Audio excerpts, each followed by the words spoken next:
Good morning, everybody. It is your boy, Stephen D, and we are here. We're hurting. We're praying. It's going to be a rough one today. What is going on, everybody? I am your man, Stephen D. Good morning to all my in-laws and my family. Didn't know how I was going to do this show today, and I still kind of don't, but we're going to get through it together. That much I know. We're going to get through today together. I'm your host, Stephen D. You can follow me on all social media at Stephen D. SKPL. Spread kindness, positivity, and love.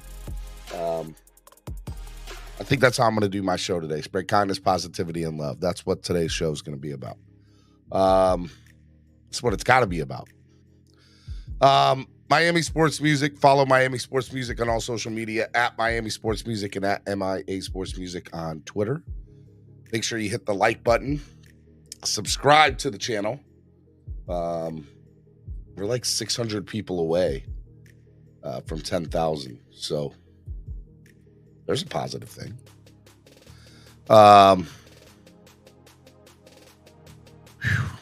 This is a tough one, man. This is probably going to be one of the toughest shows I've done in a long time. So, yeah, definitely need y'all's help today with this one.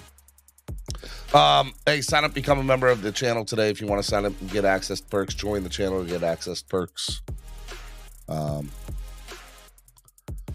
Yeah, do that. Donate to the channel, help the channel grow by donating.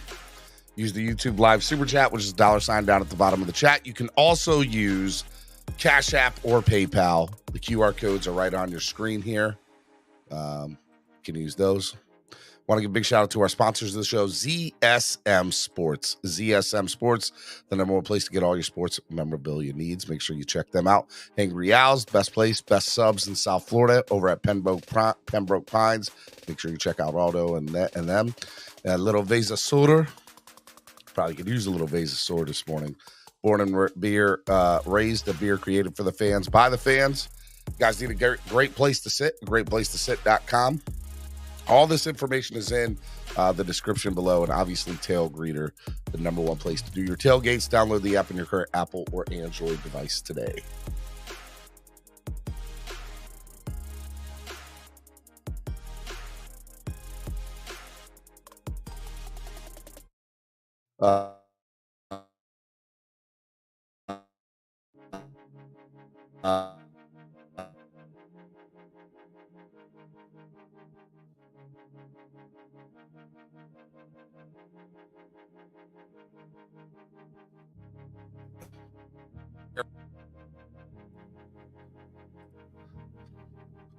Internet's messing up on me.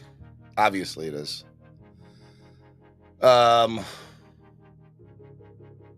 Connection is unstable. Maybe God doesn't want me to do a show today. I don't know.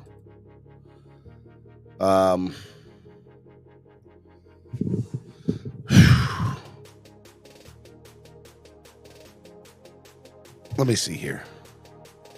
Let me check this out. I'm struggling today, guys. What is going on, everybody? I'm your host, Stephen D. You can follow me on all social media at Stephen D. SKPL. Last night, man, Dolphins lose a heartbreaker, 27-15 in Cincinnati on prime time. Tua goes down with a very just bad injury. Just bad. Just a bad injury. No other way to say it than that. It looked horrible. It changed my mood for the rest of the evening and even to this morning. You know, I love this football team, and I do the show every day for many different reasons, but one of them is the love for the football team. And If somebody had told me after 4 games we'd be 3-1, I would have took it. I would have took it. I would have took it 10 out of 10 times. I really would have. I was really excited to see Tua in prime time last night. I wanted him to show out to the world. I think he was hurt in the beginning. Like that hit he took was brutal for him.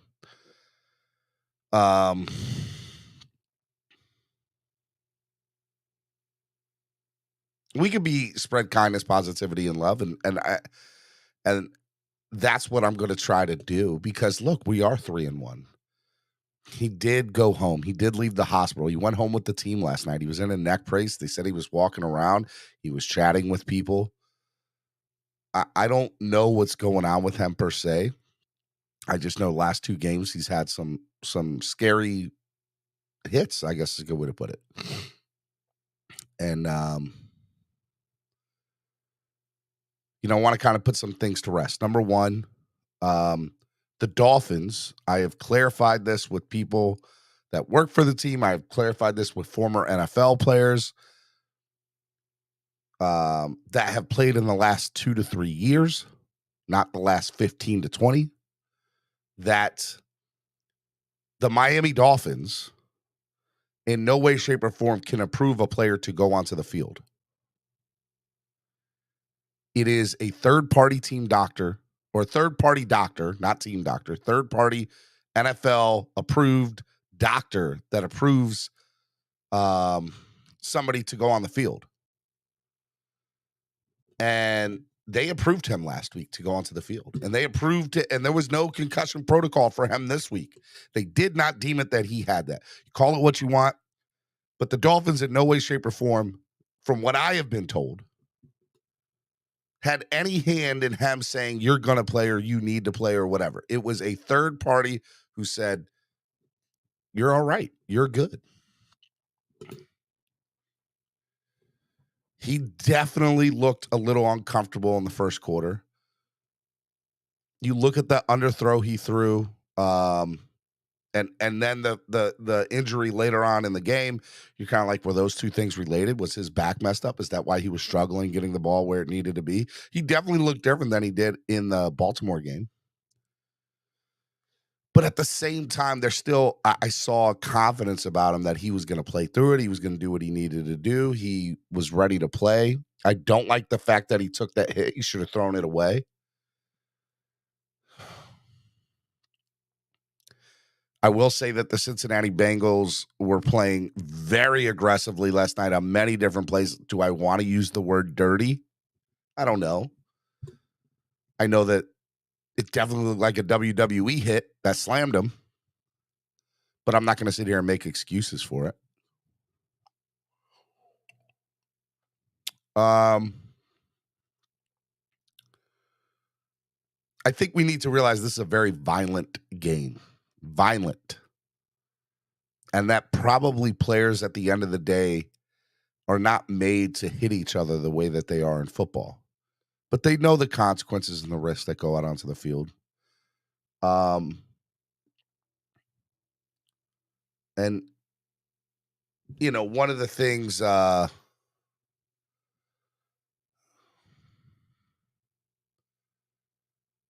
I found very interesting about the game last night was the team was very not interesting. I don't want to use that. Look, you can see that the Miami Dolphins are a team, that they're together. They were worried about their QB1. Tyreek Hill even said in the post-game press conference that all people wanted to talk about is Tua okay, is Tua okay, is Tua okay. You can tell that their team loves that guy.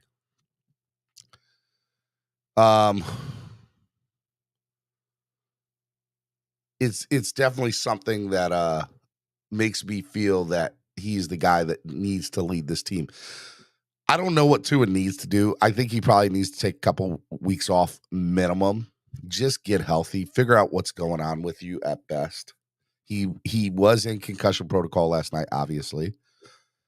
There's no word on how long he'll be out for yet. His career's not done. His career's not done. That's he got hurt. He got hit bad.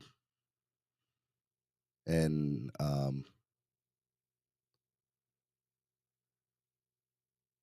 you know, here's another thing I'm kind of going back and forth. So last night on social media, there were a lot of people that wanted to play the game of "I told you so," or uh, we're saying very negative things about Tua.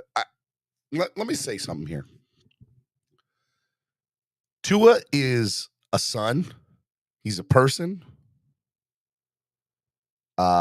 He's a man. He's a friend. He's a husband. He's all these things.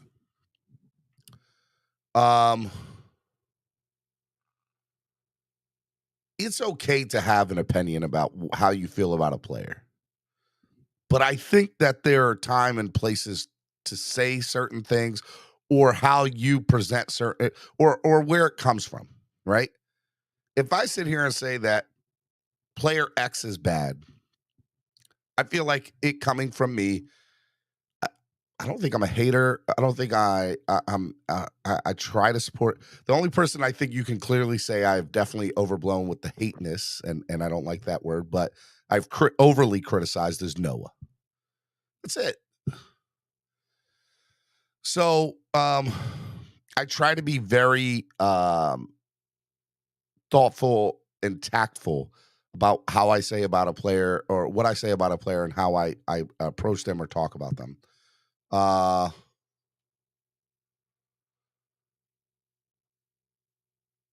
I want people to address football players like that. This is their job, and it's for our entertainment. Don't get it twisted. But there's a time and place to say certain things. And last night there were some people on social media that were Dolphins fans that said some things that there's a time and place to say it. And there's a way to say it. And how it was said last night, not the place or way to say it. You let it sleep overnight. I think I think there are a certain part of the fan base that want to be right more than they want to see the team win.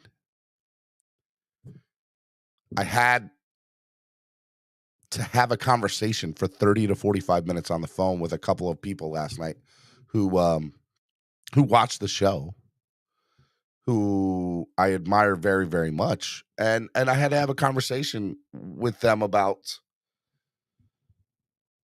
how I don't want to say how I should run. The fact that people we are grown people. We are grown adults here. I'm a YouTube show. I give my thoughts. I give my feelings. People are hurt. And there's feelings involved with this team. That much I know. People put their heart and soul into this team. People spend their hard-earned money into watching this team. Their life savings in certain point. Let me tell you right now, Dolphins make the Super Bowl. I'm draining my bank account. I'm going to. I'm gonna put it on credit. Like I want to see the Dolphins in the Super Bowl. It means that much to me. It does. So I understand people's reasoning and emotion for this team. But I think you have to understand that there's a time and place for everything. And last night was not the time and the place. No matter if it was on my platform, another person's platform, social media, and especially when you see that people are emotionally involved in this, don't egg it on. Don't egg it on. Have empathy. Have a human emotion for it. So I've had to I'm not having the show on Monday, and I'm taking off Saturday, Sunday, Monday. And I need to rethink about how this show works on a day in, day out basis. Because one of the things that I don't want to happen or don't want to get misconstrued is I hope you guys can hear me because I see the internet bubble popping up again. Is how this is how we take in information or I create one of the reasons. Let me back up a little bit. One of the reasons I created this channel is to give everybody a voice. I understand certain people probably, I don't know. I don't want to say shouldn't have a voice, but definitely use their voice and alienate it in a way to fit their narrative. I guess I don't know if that's the right thing to say, but I'm thinking out loud here. Um,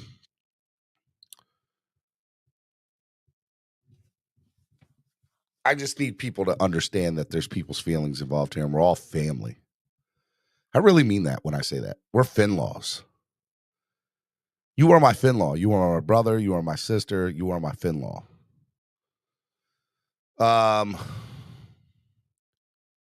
and even to the people that were talking negative last night on social media or bad, I got love for them. I want them to have a voice in a place, but I need to figure out how that works in a tactful way that doesn't alienate everybody, but also understanding that we live in a world where you're not going to make everybody happy, and that everybody just be, if somebody says something, they're not going to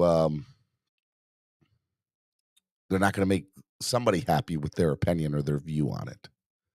You don't have to like everybody's opinion. You don't have to like everybody's view. You don't have to like everybody the way they deliver a message. But I do think that there's human emotion and there's times and places to be empathetic in particular situations. So um, I'm never going to cancel somebody. I've come to that decision. But I also think that there's a time and place for certain people to be.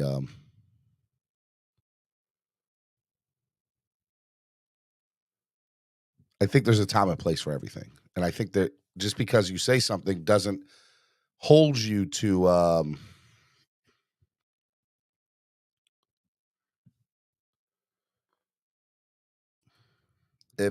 Chef Jew, can you look into seeing if the super chat is messed up?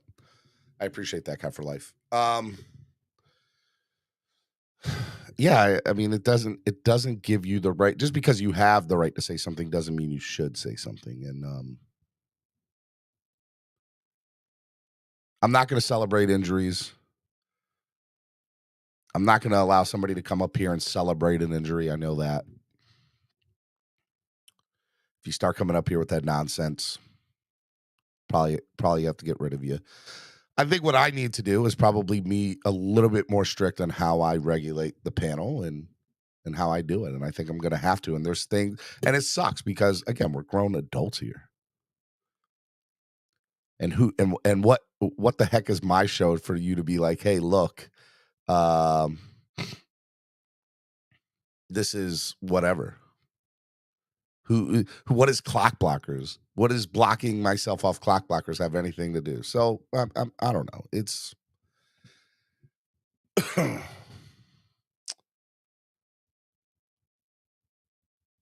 love you guys. I love you all. The show's never going to go anywhere, at least anytime soon.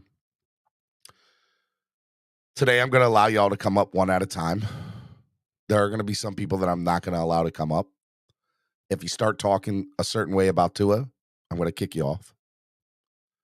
There's going to be no kicking out today. If you want to donate out of the kindness of your heart. There's going to be no kicking people off, no 10-minute timeouts today. I'm going to control the show today. If you want to donate, great. I really would appreciate it. It would help. It would go such a long way. But there's going to be no 10-minute timeouts. There's going to be no kicking off, no day bans, none of that crap today. And by the way, I like that stuff, and I think there's a place for it, but today is not.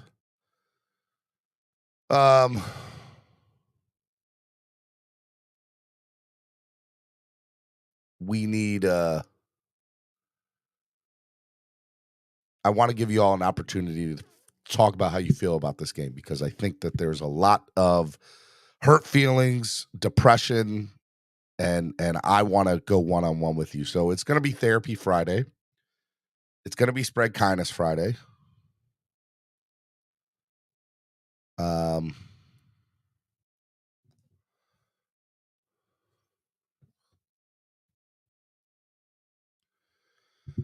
Um,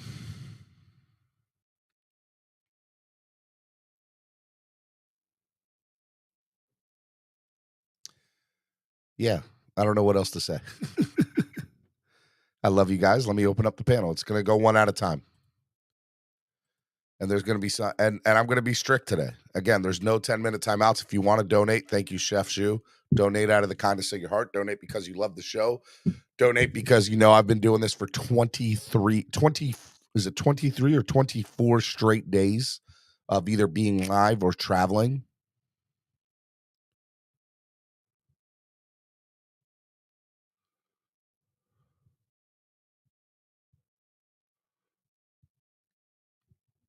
So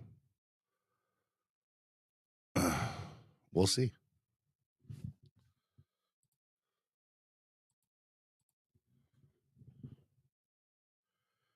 Swear jars in effect. I ask that you guys respect that.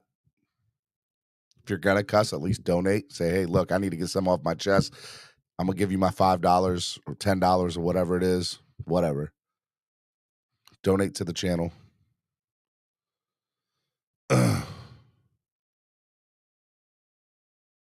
Okay. Bring on the first person for today. Good morning, Christolakis. How are you, man? I'm still going through it from last night. Obviously, I was up till 2:00 in the morning. My heart goes out to Tua and his family first and foremost. Never seen a football injury like that, and no matter whether you like the kid or don't, love the kid, everyone should be a basic human being and just support him. He needs our support. He needs our prayers. He needs our wishes, and he's certainly earned it in my book. The respect that, the strength, the toughness to just keep going, keep pushing through all this adversity and everything like that. Mm-hmm. I got nothing but love for him, and I just hope he makes a quick and speedy recovery. Health and safety first and foremost above football. Now, real quick, with that being said, let's just all start acting like adults. That includes me. I know I got on here a couple of days ago and acted like a damn child with everything. I put on a show. It's my olive branch for everybody. There's no point in acting like this anymore. None. It doesn't get you anywhere. Just creates animosity. Creates hostility. There's no benefit as a human being to being this way. And for the people that I'm talking to, you know exactly who you are. You're not creating any friends. You're not creating any popularity. I know it's a clout chasing, but at the end of the day, you're just giving yourself a bad look. And when you look back on your life, this is not something you want to be proud of. So my advice to everyone, let's just start growing up, including myself, and just start being more mature about the whole situation and about everything that's involved, because I do believe in karma, and karma does come both ways. So that's all I have to say. Christolakis, I love you, man. Keep your head up, man. It's all going to be all right. At the end of the day, I'm telling people we're 3-1, and I would have took 3-1 at the end of the day a million times. If somebody had told me the first 4 games we'd be 3-1, and I think most of us would. And from a personal standpoint, I know you well enough since you've been following me or adjusting, and we've had conversations behind closed doors and in public, that your heart and your well intent, you have a good heart, and you're a good man. So I love you, and you're always welcome on my channel. And if you're ever wrong, I'll be the first one to call you out, and we'll have a conversation behind closed doors. Yeah. But just know that I got love for you, man. I got nothing but love for you, Steven, and what you're doing. I really appreciate what you're doing in the community. No problem. Have a good day. Try to have a good day. I'm going to try. It's going to be a rough one. Yeah. Still 3-1, baby. We're still 3-1. We're in first place still. We're still in first place. No matter what happens this weekend, we're still in first place, guys. The Bills can still win. We're still in first place. Yep. Anyway, have a good Friday. Love you, brother. Be good, man. Bye. All right. That's how every caller should go today, by the way. That is. I like that. Let's all be more like Christolakis today. That's how I want today to be. Very smooth. Cat for Life. Good morning, Cat for Life. Hey, Steven, man. Good morning, man. How are you, brother? Good morning. I've been better. Yeah, tell me about it, man. Tell me about it, man. I mean, yeah, man. John pretty much summed it up, man. I mean, as far as I'm concerned, I just, posted on the chat earlier. I just feel like, as far as I'm concerned, man, the divide is over. We focus on our teammates. We focus on moving forward. Enough with the I told you so's, enough with the, trying to predict things before they happen. I mean, enough already, man. We got to move forward, focus on what's going on. I mean, we're going to be the talk of the town and in a negative way. And as of right now, I'm not going to contribute to that, man. Just we're going to focus on everything that's going right now. And yeah, like John said, I got to look at myself in the mirror too and take accountability because God don't like ugly, man. God does not like ugly. And this is proof, man. So yeah, man, let's just focus on next week and focus on this kid's health because he's a young man. But at the end of the day, we got to ask ourselves, when is enough? Yeah.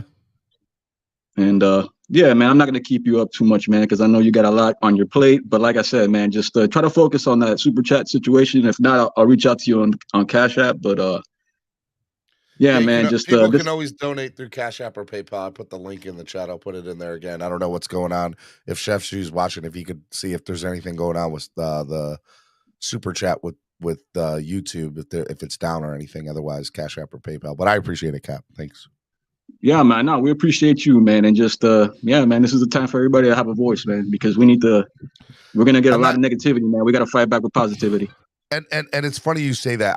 Last night was dealing with all the mess and drama, and I hated that, by the way. And I was like, I'm not going to change.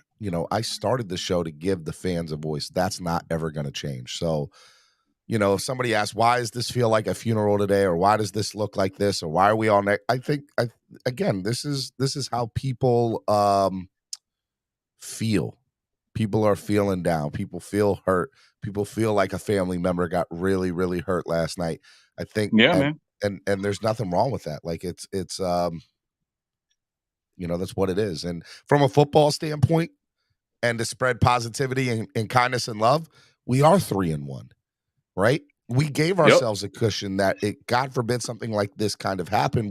We could work our way through and maneuver and figure out what is the next move for this football team to go forward this year. And from a football standpoint, I don't have a lot of faith in Teddy. That's the honest truth. But, and there is a but, I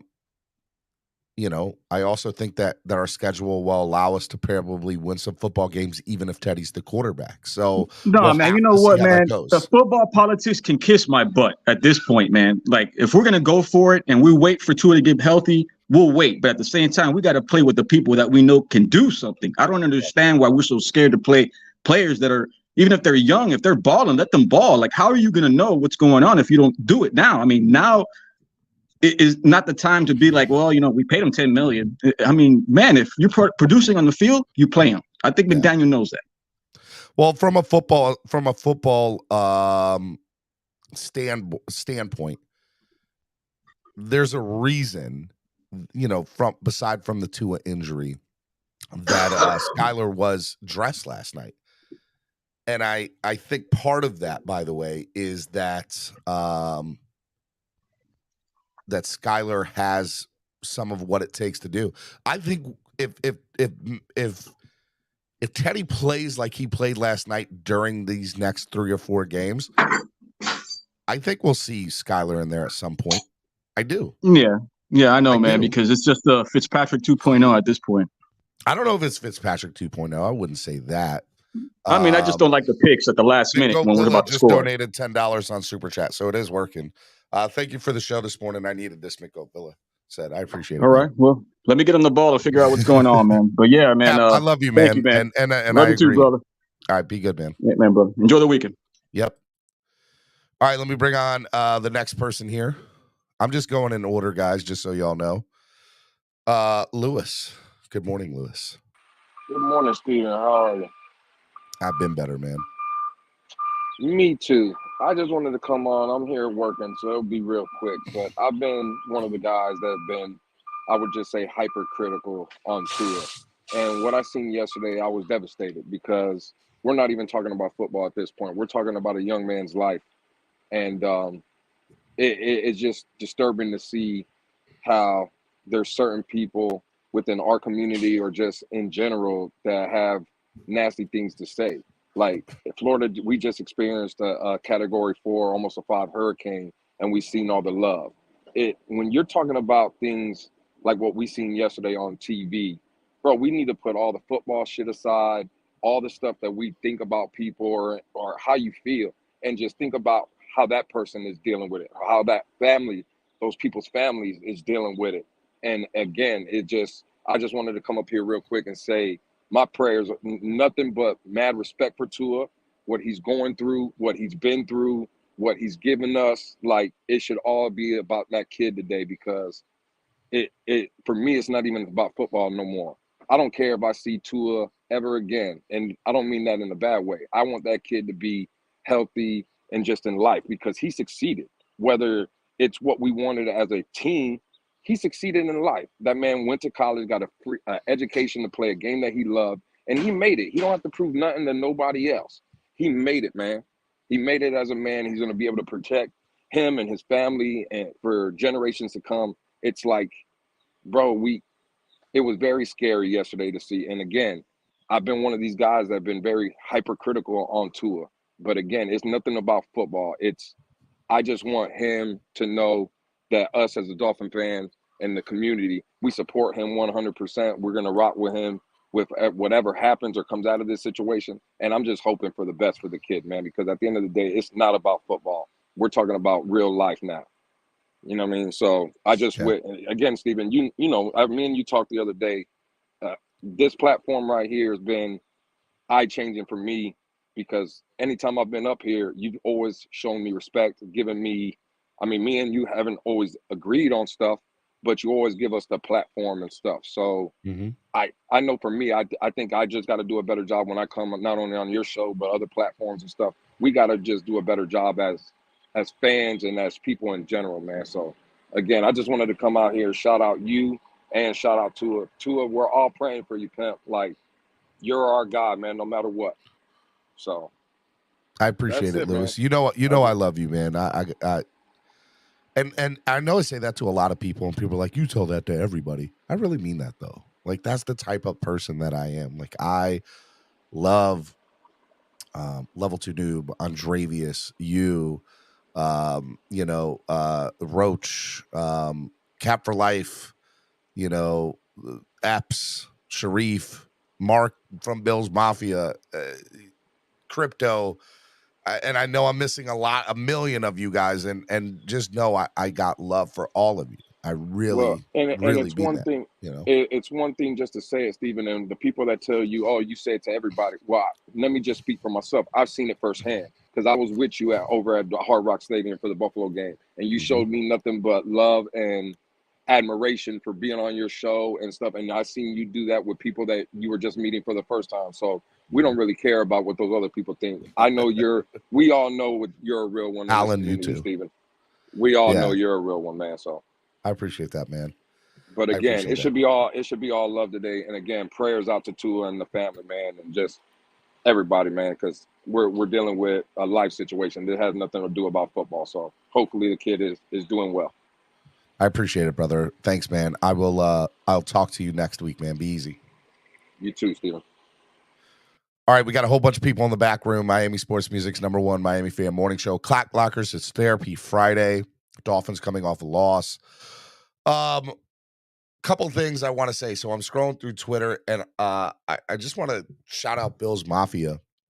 Bill's Mafia donated last night, a whole bunch of them to Tua's Foundation. That's awesome. Like, when stuff like that happens and you see people donating like their hard-earned money for that. So here's what we're going to do today.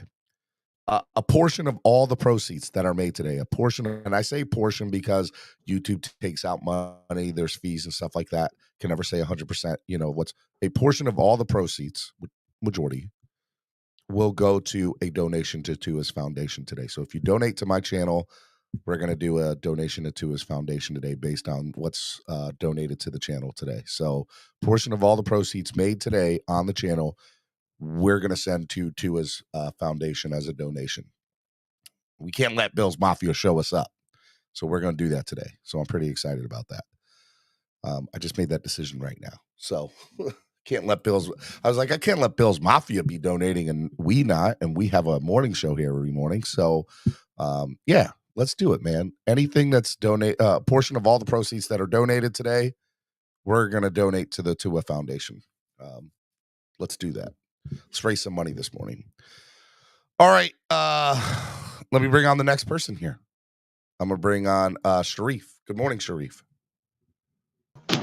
Good morning, Stephen. I hope everyone is all right. Hope Roach is all right. I haven't seen my boy Roach. But hope everyone is doing fine, and especially in this weather that's been going around. I have two things I want to call out.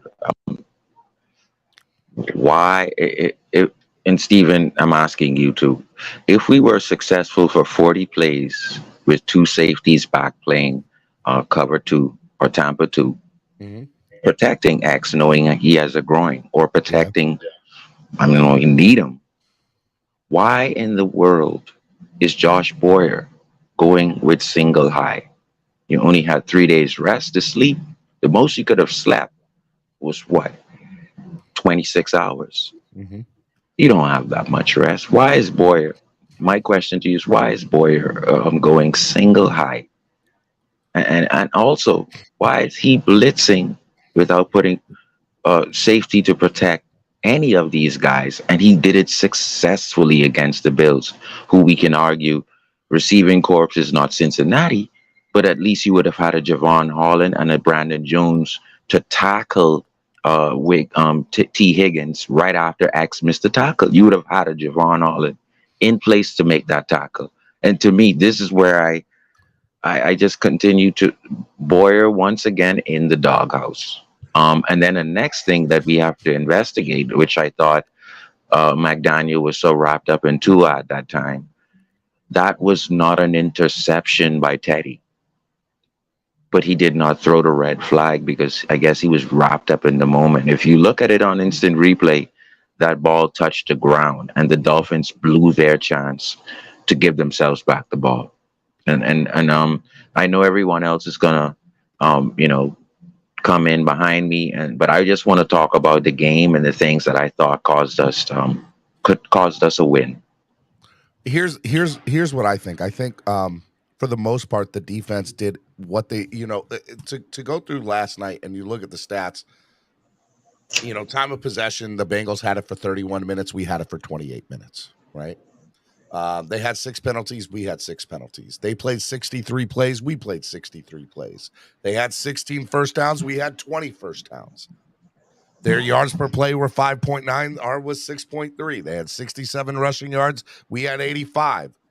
They had 304 passing yards. We had 293. It was a very, they had 371 total yards. We had 378. It was a very balanced game on all sides of the ball.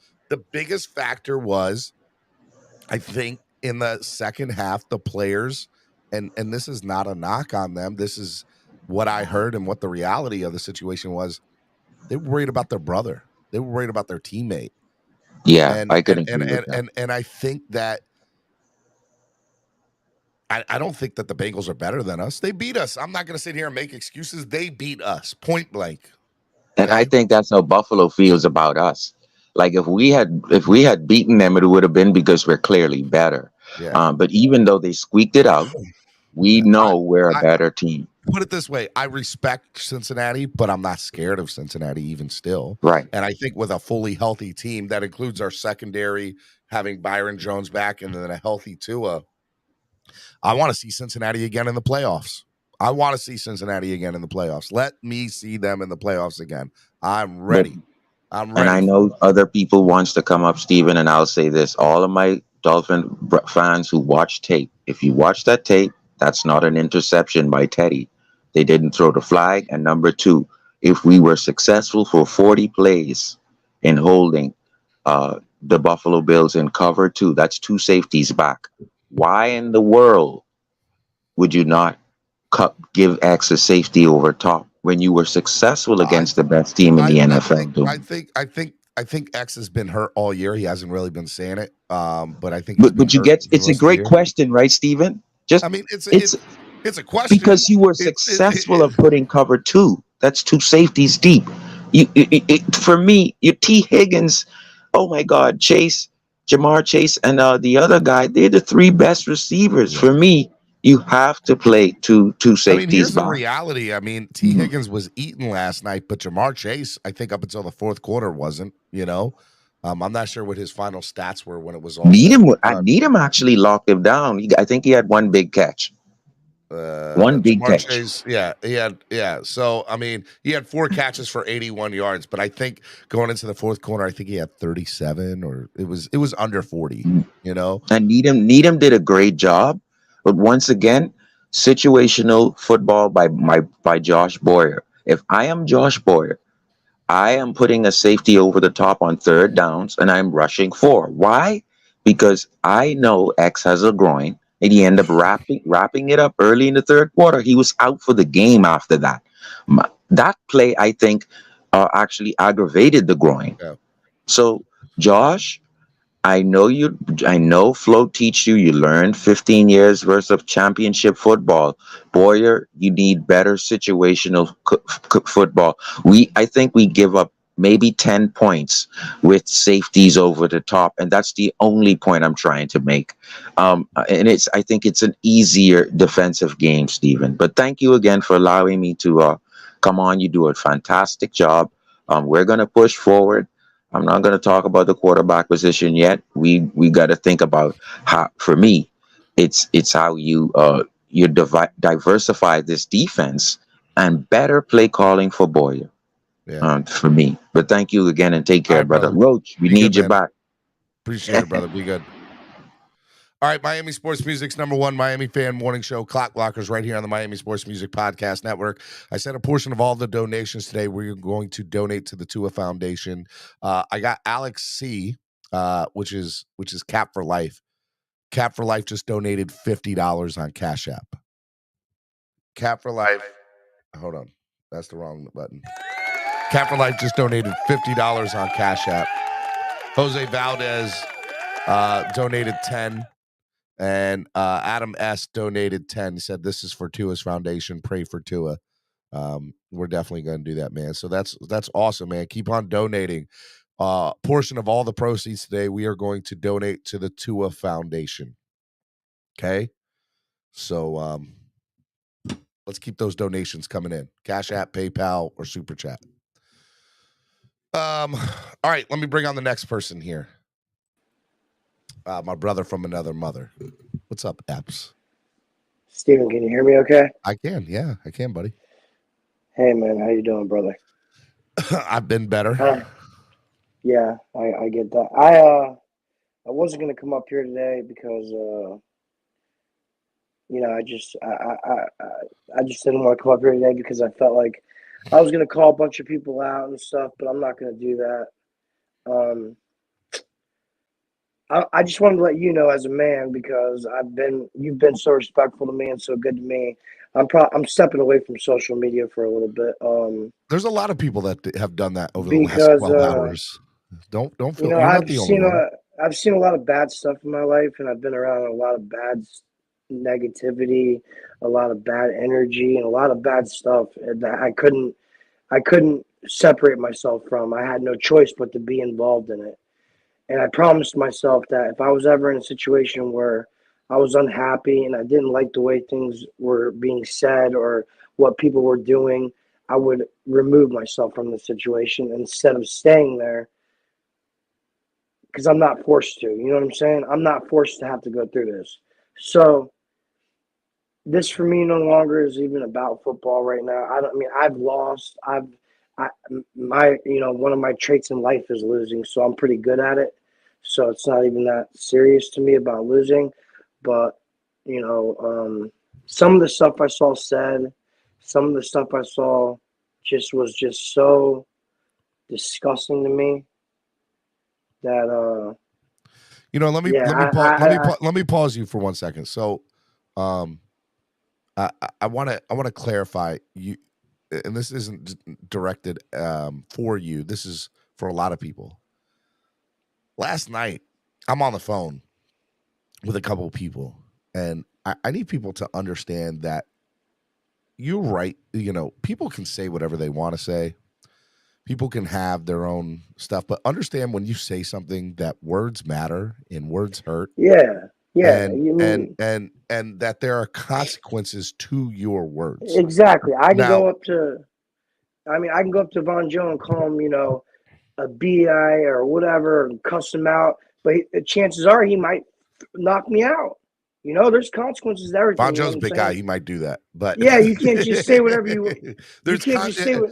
but I'm not You even can't talking just about. say what I you. don't. You know what I I'm don't saying? You even get want what to I'm say it saying? from a violent standpoint. This is what I'm getting at. Just bear with me a second, Epps. I'll let you finish.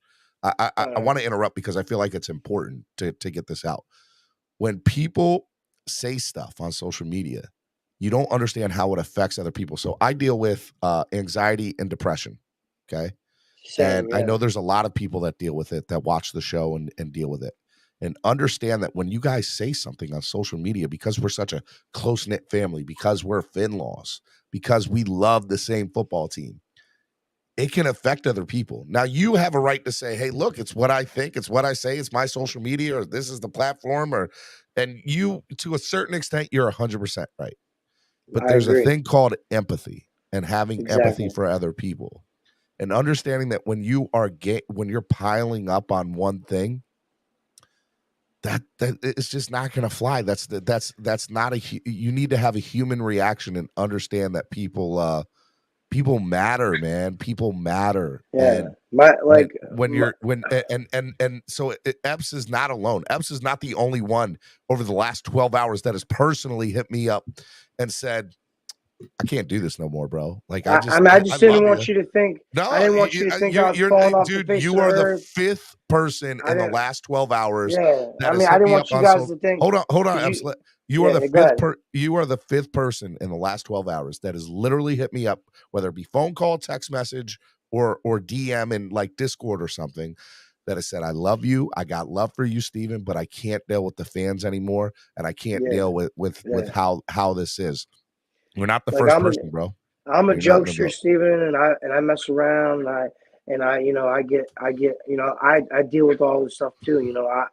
I get hyper. I'm manic. I mean, all I kinds of think stuff. there's a But time and like, place for all that. I there's think there's a just time comes a time where like sometimes the best thing to say is just don't say anything. You know what I'm saying? Yeah. And No. and like when I get to the point where I'm reading stuff and I'm seeing stuff where I actually want to fight people and I actually want to do like I'm actually that mad that it's just like, and I can remove myself from the situation, I believe that I should. So, and I didn't want you to think I fell off the face of the earth or I got cut, died or something Dude, because no, bro. I want you to I so just this got to is do me for a little bit and I'll step away, dog. I'll tell you like I've told almost all the people with the exception of one, and if that person's listening, I mean this to you as well. If you need to do that and that's what's best for you and your mental health, Yeah, I'm not taking it one way or yeah, another because I know your heart and I know how you feel about me. And I know at the end of the day, you got love for me, and you're always going to be there to support me from a standpoint of love and prayer, and that's all I need at the end of the day. yeah. I don't. Do I want people to donate to the channel, to subscribe to the channel, to hit the like button and share the content? I do, but I mean that's not the end all be all. Well, my end all be all is about people, and that's Like what it's I've always just been like about. when all that stuff happened, man. Like all I could think about was because I've seen so many people get hurt in my life, and I've seen families lose people, and I've lost people, and I know how it feels. So like watching Tua hug his family and stuff before the game, and then watch his hands look like he was going Yeah. into a seizure. I mean, I just couldn't. I mean, I was like, yeah, and then seeing some of the stuff people just didn't. It seemed like they didn't care or any. I mean, it's just and real it quick, was just. just to also to include in here, I know that there's pros and cons with my channel too. Yeah, It is a yeah. pro to allow people to come up and have their own, to say what they're going to say, right? Yeah, Like it's freedom of speech, man. there's not First Amendment. there's not a lot of channels that do that the way that I do. Yeah, no, I Okay, agree, man. but there's People, cons to it because it can get out of hand and it can get crazy. yeah, And there's times that I do want to shut everything down, and then I'm like, but then And that's not what I want.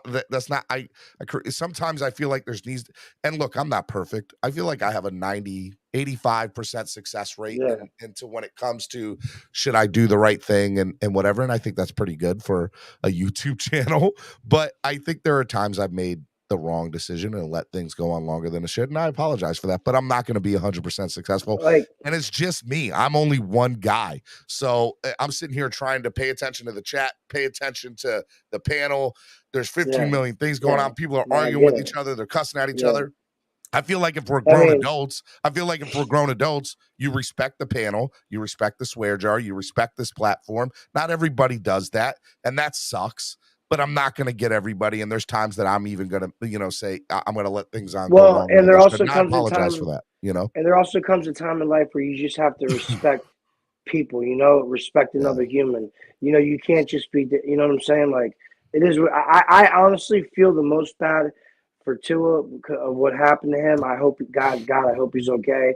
Kid has he's a great kid. He seems like he's one of the best hearted people I've ever seen. He has a wife, a family. I mean, I just hope he's okay. But I also feel so bad for you because, like, you got so many decisions to make over the weekend of how you're going to do this, freedom of speech. Well, what can you censor? What are you not going to censor? I feel like, for how the can you most make part, everybody happy, man? You just can't. I think there's two things. I'm not going to make everybody happy. I think I'm going to sacrifice some listeners, but that's what I'm saying, man.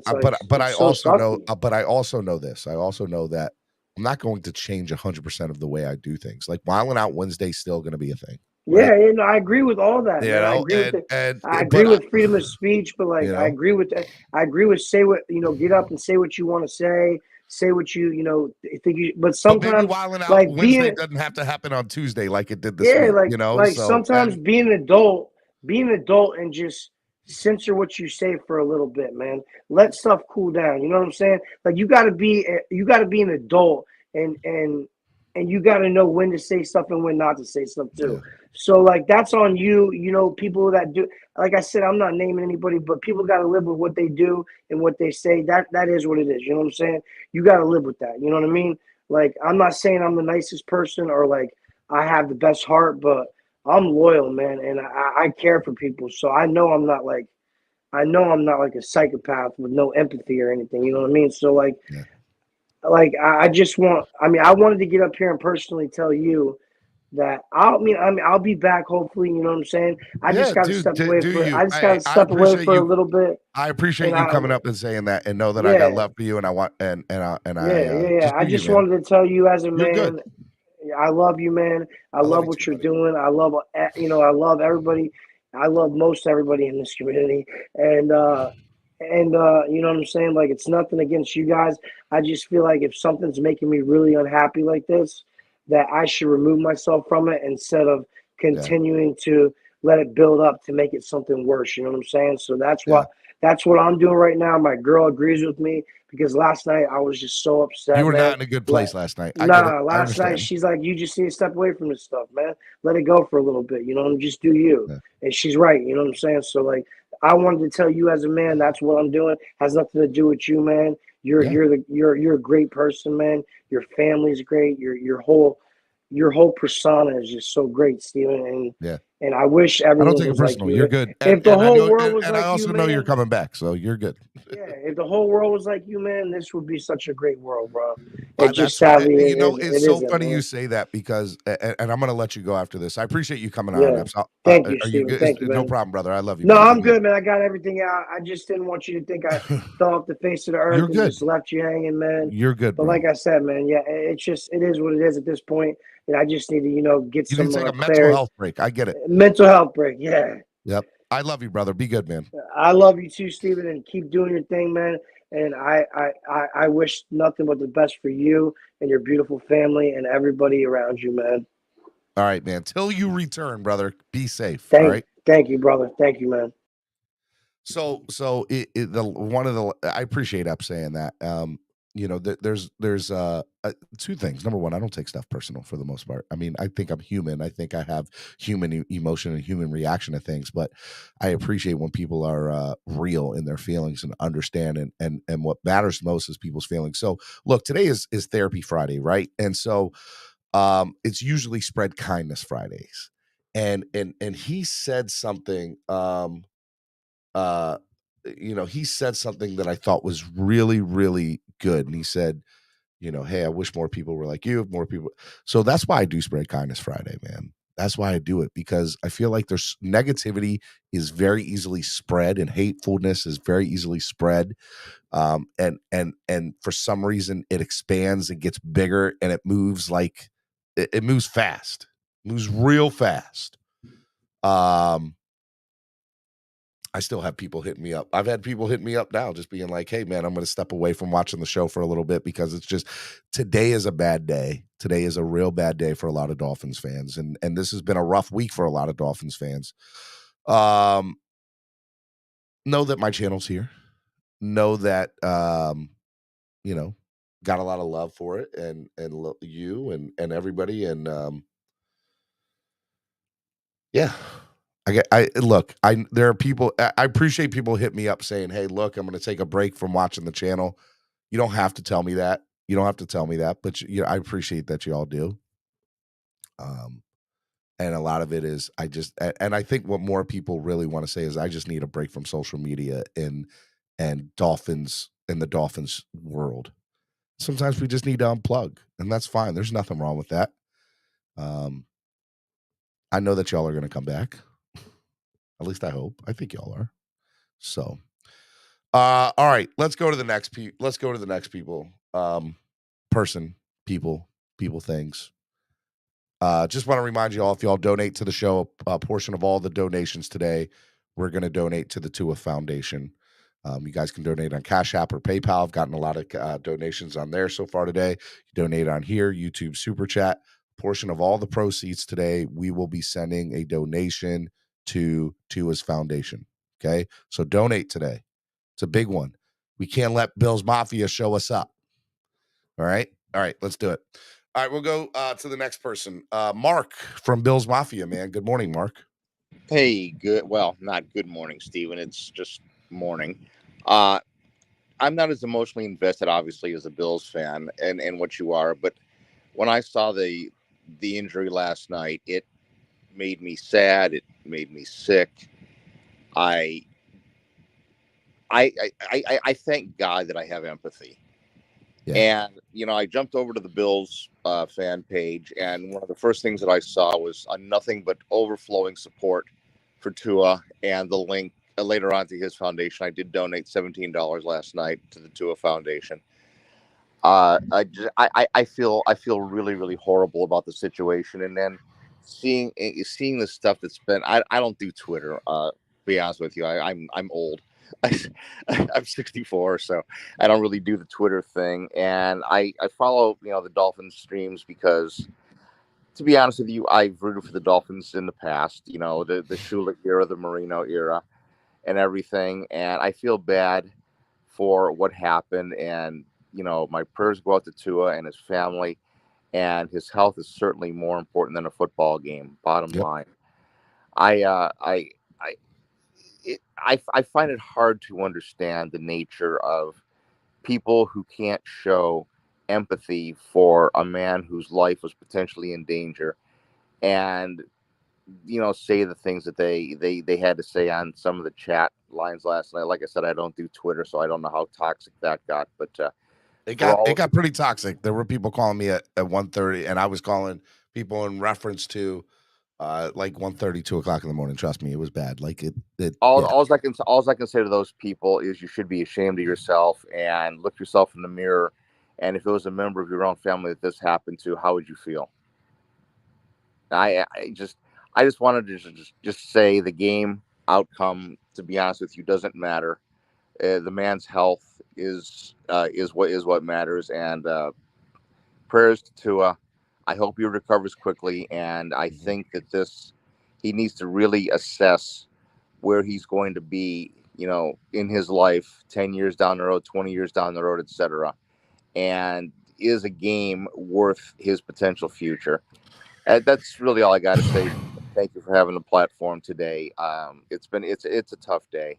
It really, really is. And yes, at the end of the week, no matter how the games turn out, the Dolphins are still going to be in first place in the AFC East, and a 3-1 start is outstanding. Decisions have to be made about the quarterback situation, obviously, but right now that's secondary to a man's health. Mark, I love you, brother. I appreciate you coming on, man. Thank you. Thank you. Bye-bye. All right, man.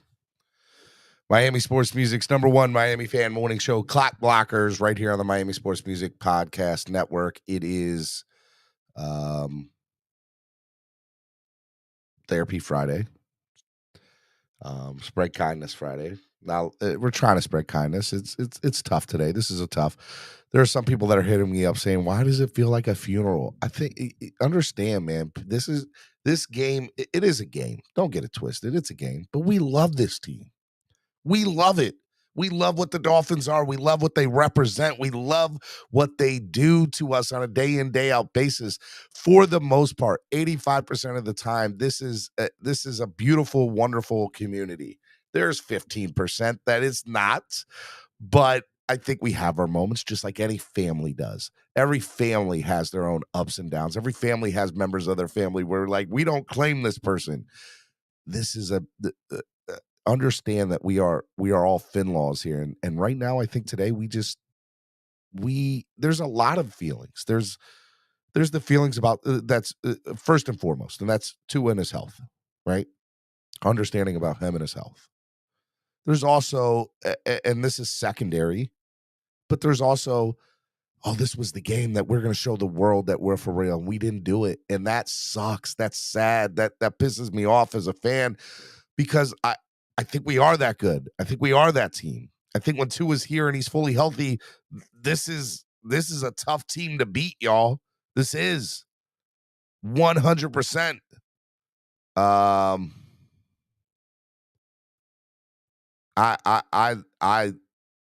love it. I love this team. We're 3-1. We got some stuff that we got to work through. We got to figure out about this quarterback situation. Tua needs to worry about his health. But we are not out of this. The season is not over. We're in first place. That's why it's a football season. You never know what can happen. You never know. Do I have a lot of faith in Teddy Bridgewater as our quarterback? I'm going to be honest with you, not really. There's the unknown of Skyler. But I also think that our schedule over the next 7 games allows Tua to get healthy and for Teddy to win some football games against some bad teams. I do. I'm just saying that. That's how I feel. So from a football standpoint, Tua get healthy. Let Teddy play. Let us win a few football games. If we walk out of here 7-3, right? Let us win. Let us go 3-2 in the next 5. Right? We would be let us go, or 5-2. I don't know. I can't do math, obviously. But you understand what I'm trying to say here. Like, we could easily walk out of here 7-3, 7-4, 8-5. Like, there are a lot. We're in a decent position that we can make some mistakes and still be set up prime for the playoff run, and hopefully Tua can get healthy. Now, I don't know what Tua's. We don't know what this is. We need to wait and figure out what the doctors say, what this really is. I think that we need to figure out what he can do. How big is this? We've had 2 weeks back to back. He needs to be out, in my opinion, a minimum, absolute minimum of 2 weeks. And I think that's low. But I'm not a doctor. Who am I? That's just coming from a standpoint of, I saw this man take 2 big hits back-to-back weeks. He stumbled in the first week, and now this situation last night, he doesn't need to come back right away. Let this man get healthy. Let's figure out, what is this for him?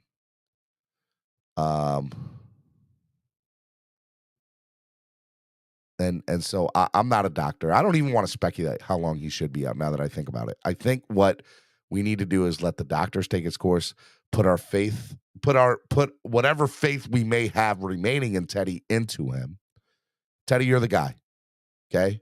You're the guy right now. We need you to have some good games. We need you to win some football games. We gotta support Teddy. We gotta support Teddy. He might not be the guy that's going to get us to the promised land, but he's going to be the guy that's going to win us a few football games. Okay? We need him to win a few football games. So let's go. Let's go. Let's go, Teddy. You want to show us why you're that guy? Hey, 4 games, 5 games. Let's go. Tell us what you're about. And if Teddy's not the guy and they decide to go with Skyler, same thing. Whoever's going to be the starter, that's who I'm supporting. Because I'm a fan. And that's what fans do. They support their players. They support their team. And I have no problem saying that. None. We are a network made by a fan for the fans. And the show is for the fans by the fans. That's what this is. All right. Let's keep it going. If you guys want to get in, the link is at the top of the chat. I want to hear from you. I want to know your thoughts. We only got a couple people in the back. I want more people to come out here. I want to hear from you. It's Therapy Fridays. I think the world needs to hear from y'all. All right, next person I want to bring on is my brother from another mother, Rashad. Good morning, Rashad. Morning, Steven. How are you, buddy? I'm good. Just trying to stay positive. I know we're all down. Then trying to look at the brighter things, trying to get the good news. Heard he was outside the locker room laughing, joking. He was with outside everybody. of the locker room with a neck brace on, smiling, laughing, from what they said. So he got out of the house. He was discharged from the hospital. He had a neck brace on. He went home with the team last night. It'll be interesting, to see what happens. Yeah, I've also had a concussion before. They told me it would take about 10 days to get back to health, but my concussion was nowhere near his. So I'm trying to think of the bright side. I want him to at least take a month off. 2 weeks, yeah, granted. A month from now would be the Steelers game. So he will only literally miss 2 games. That would be the Jets and the Vikings. Is that correct? Because we played on Thursday. Jets and Vikings are the next. I'm going to be there for the next 3 games, so we'll see what happens. Yeah. So I mean, I'm just happy that he's okay, because that could have been a lot worse. Like he could have had some severe brain damage. And I know we're saying he shouldn't have been out there and all that stuff. I want everybody to know the way he was thrown to the ground. He could have not been hurt. He could have not been sacked or hit all year long. The way he was thrown to the ground, he wasn't surviving that. He wasn't getting out of that safe. Like with that much force, that's just science right there. That's force and gravity, and like there's so much that goes into it. His head whipped into the ground. There's nothing he could have done. There's nothing that would have protected him for that hit. Nothing at all.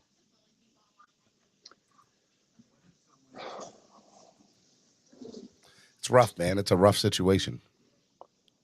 Yeah. And it was rough watching last night. Yeah, I've also tried to stay on social media. Everybody around me. Here's what I would tell people. Okay, so there is no show on Monday. We're not on this weekend. My advice to everybody is turn off social media till Tuesday. Just get off social media for 3 days. Just relax. Enjoy time with your family. Yeah, I couldn't even. I was listening when it happened because I was driving, so I didn't see the hit until like 10 minutes ago. Like literally, I had no idea what happened. Everybody was sending it to me. Like I was like, I want to see it. I haven't been on social media. Like a bunch of texts coming in, like, oh yeah, season over. I'm like, is it this bad? And I was like, I just seen it, and it was hard to watch. Yeah. But I'm in the Discord, chopping it up with the fellas. I'm trying to keep everybody positive. I've been trying to stay positive all morning and since last night, but it is a lot. Like we Nicholas said, Stephen, are you going to address whether the hit was dirty or not? I Do feel a I way about think that the too. hit was dirty? I think it was legal but dirty, if that makes sense. I think that there's I don't know. I don't know if it was dirty. I It know that it was would look. I know what it looked like. It looked like a WWE slam. it looked real It looked bad. unnecessary. It looked bad. It was unnecessary. How about that? It was unnecessary. And I I'll tell you say that. this much. It wasn't dirty. It was unnecessary. It was legal, but if it was Brady, that guy But would have been ejected. with Like that be hands down. yeah, and with that being said as well, I also think that I like that, by the way. It wasn't dirty, it was unnecessary. That is a perfect way to put it. I would have, liked to seen him throw the ball away. But the man for the most part has made a million great plays over the last month. I'm not going to sit here, And if he he was thought he was going to try threatening to do something, too. so Like, be it, But but but I also think that's somebody who was trying to put the weight of the win on themselves, and yeah, I have to respect that, right? Like I got to respect that Tua wanted this. He wanted this more than anything. I want everybody relax. We all know Tua's a warrior. He's come back from The worse man than is a this. warrior. The kid is a Like warrior. Love him. Love him. I want someone. I need Drew Brees. I need a Hall of Fame quarterback to go to Tua and And say, again, because I see somebody said relax. dirty when it's against your team, good play when it isn't. I didn't say it was dirty. I said it was an I won't say it was unnecessary dirty. play. It's not a dirty play. It's unnecessary. He didn't trip him. He didn't horse collar him. He just used his strength. Like he And by did the what way, he was it's a trained to do. perception thing too, right? Like there's some people that are going to say, I don't think it was. There are going to be some people that say, I think it was. There's no right or wrong answer. There just is. How do you perceive the hit? Did you think it was dirty? Yeah, I thought it was dirty. Did you think it was dirty? No, I didn't think it was dirty. I thought it was just, it was a hard nose playing football. There's nobody's right or wrong. It's how you perceive it. My perception, I agree with Rashad. It wasn't dirty in any way, shape, or form, but it was definitely unnecessary. Like he didn't have to do it the way he did it. He didn't. So I just got an update about Tua. Hold on, wait a minute. Oh, it's nothing we don't know. He's home, and they say he's in good spirits. He's home, like not at the facility. He's home, in good spirits. Yeah, but let somebody else on. But yeah, just trying to stay positive, everybody. Like, it's on to the Jets. Luckily, it's the Jets. Like, that's a good positive. Teddy, Skyler, like, come on now. Yeah. Skyler, we looking for you. People want to say look, I don't even want to get into that yet. I think that's a conversation for next week, but I understand how you feel about that. Right. Enjoy the weekend. We got football. We ain't got to stress for the next 3 days. Yep. Dude, I would tell people just stay off social media for the next 3 days. Just come back on Tuesday. Yeah, I agree. Relax. Enjoy time with your family and friends. That's what I would say. Yeah, I'm actually with my girl's family right now. She just flew in. It's funny. Her cousin actually plays for the Bengals, BJ Hill, and I did not know who made the tackle on Tua, and I was like, if so, it's gonna be a lot of fighting this weekend, but it's all right. I mean, I'm not angry.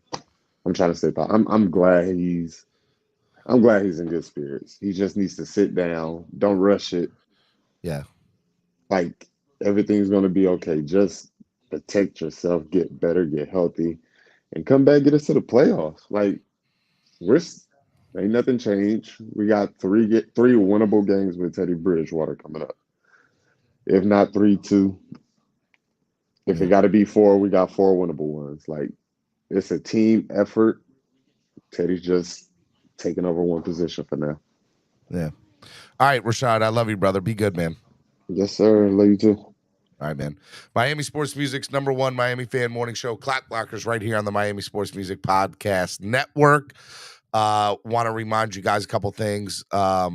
Please donate to the channel. If you guys donate to the channel today, a portion of all the proceeds we are going to donate to Tua Foundation. I got Crypto, Dolphin Don, Triple S podcast in the back. If you guys want to get on, I'm going to get to all you in here in a minute. But I do think it's time for me to address something and say something since that person is in the chat.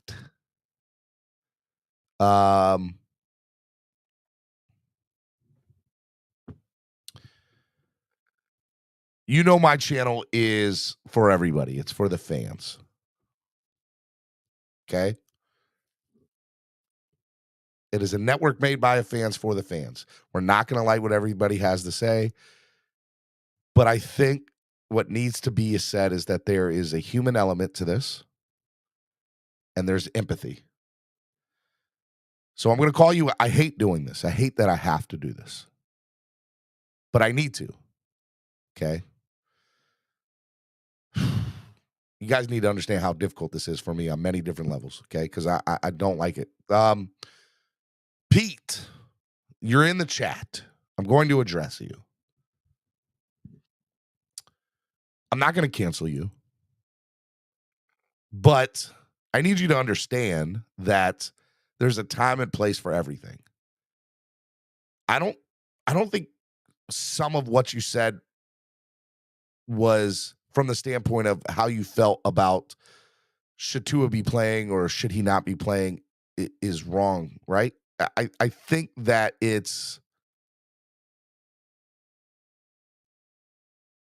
I think there's a time and place for everything, and last night was not the time and place for it. And I think that from a human element, you got to remember, these are your brothers and sisters, Dolphin fans. If you are a fan, which I know that you are, I'm not going to question your fandom, Pete. I'm not going to do that. But I do need you to understand that if you see that, I just personally, if I saw that I was coming down on one of my Finlaws, I would at least at minimum for that moment in time say, you know what, I'll do it tonight. I'm not going to say nothing.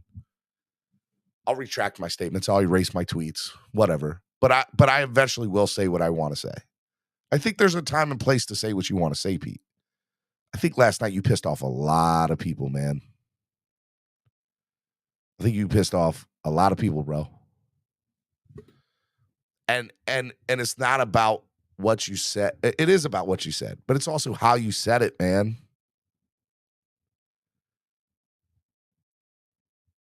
Understand that Tua is a person, and by the way, your Finlaws are people too. And if you see what you're saying is riling up the people, what are you doing, bro? No, I love you. I got love for you. But I love everybody, and I really mean that. I'm not going to sit here and say you can't ever come on my show again. I'm never going to do that. But if you were going to sit here and say, I don't think I would have you on the show today, honestly, because there's way too many people that, not way too many, whether it's one or a million, that doesn't matter. I'm not going to set a precedent by canceling you. I'm just not. I'm not going to do that. But I also think there needs to be consequences for what you say sometimes. And that's in general, not just you, Pete. You can say whatever you want, but understand that there's going to be. I went back and looked at all of Pete's takes. I think Pete at best was inconsiderate to other fans' feelings and to a player that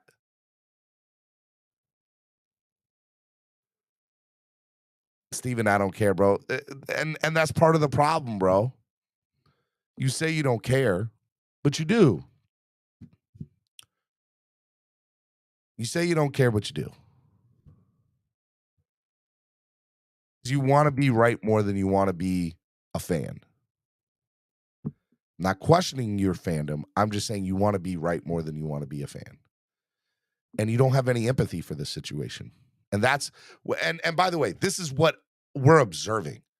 If you don't mean it like that, say, no, I have empathy for the situation. Here's what it is. Put it in the chat. But I think you're wrong on this one, bro. I do. And I think you pissed off a lot of people. I went back and looked at everything. Look, it's freedom of speech, Stephen. I agree. I'm not going to ban Pete. I'm not going to do it. But I'm also going to sit here and I'll never cancel anybody on my channel. That'll never happen. Never, not one time. Actually, that's not true. What I will say is if you're threatening others, then I'll ban you. If you threaten others, then I'll ban you. But we ain't gotten to that point yet.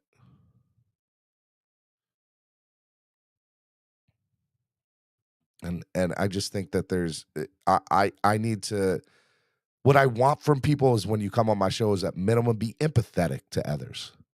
And Pete, you don't sound empathetic to others. That's what that is. You do not sound empathetic to others. That's all I want. I just want you to be empathetic towards others in this situation.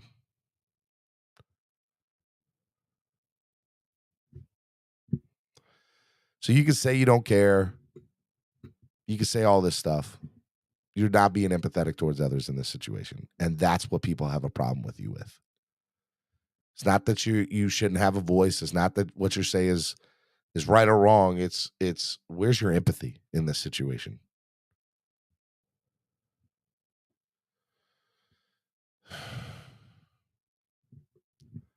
And I put Pete out there because I got hit up a million times yesterday about it.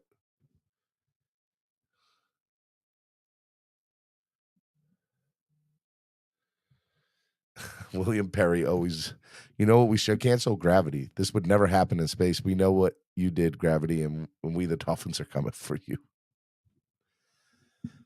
I'm not going to ban you, Pete. I just think I want you to have more empathy for others. As your friend, as a Finlaw, as a fellow Finlaw, have more empathy for others. That's all I want you to have.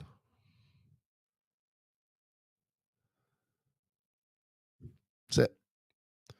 I think that's what I need to say to Pete. Just have more empathy, brother. And if you were sitting, and that's all that is. So I will give you the opportunity to come on here and say, but if you're gonna like keep on riling up the people, that's not what I want.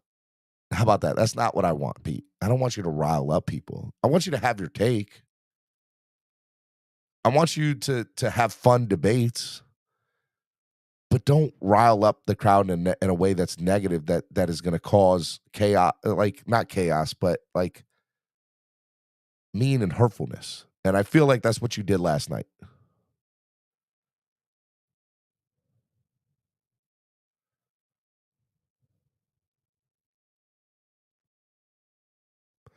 I'm not going to make everybody happy. I've learned that a long time ago.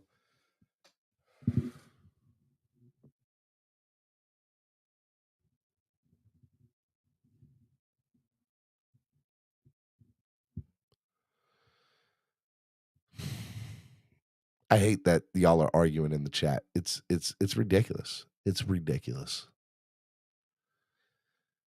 Absolutely ridiculous. We're 3-1. We're in first place. We had a bad injury last night, a horrible injury to our QB1.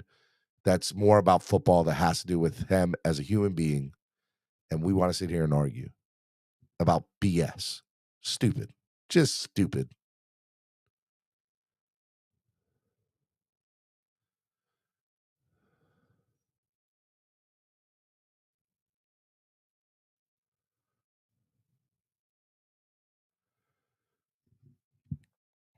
Understand, I have love for everybody on all sides of the coin here. But I also understand that empathy, I think, is what I want from people that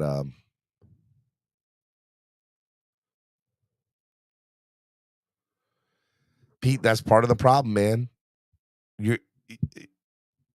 There's a time to just say, you know what?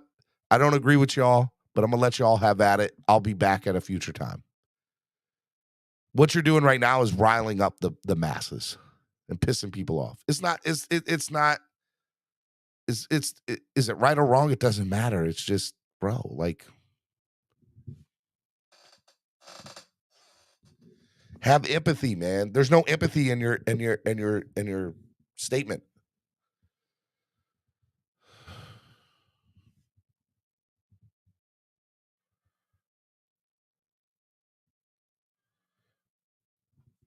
All right.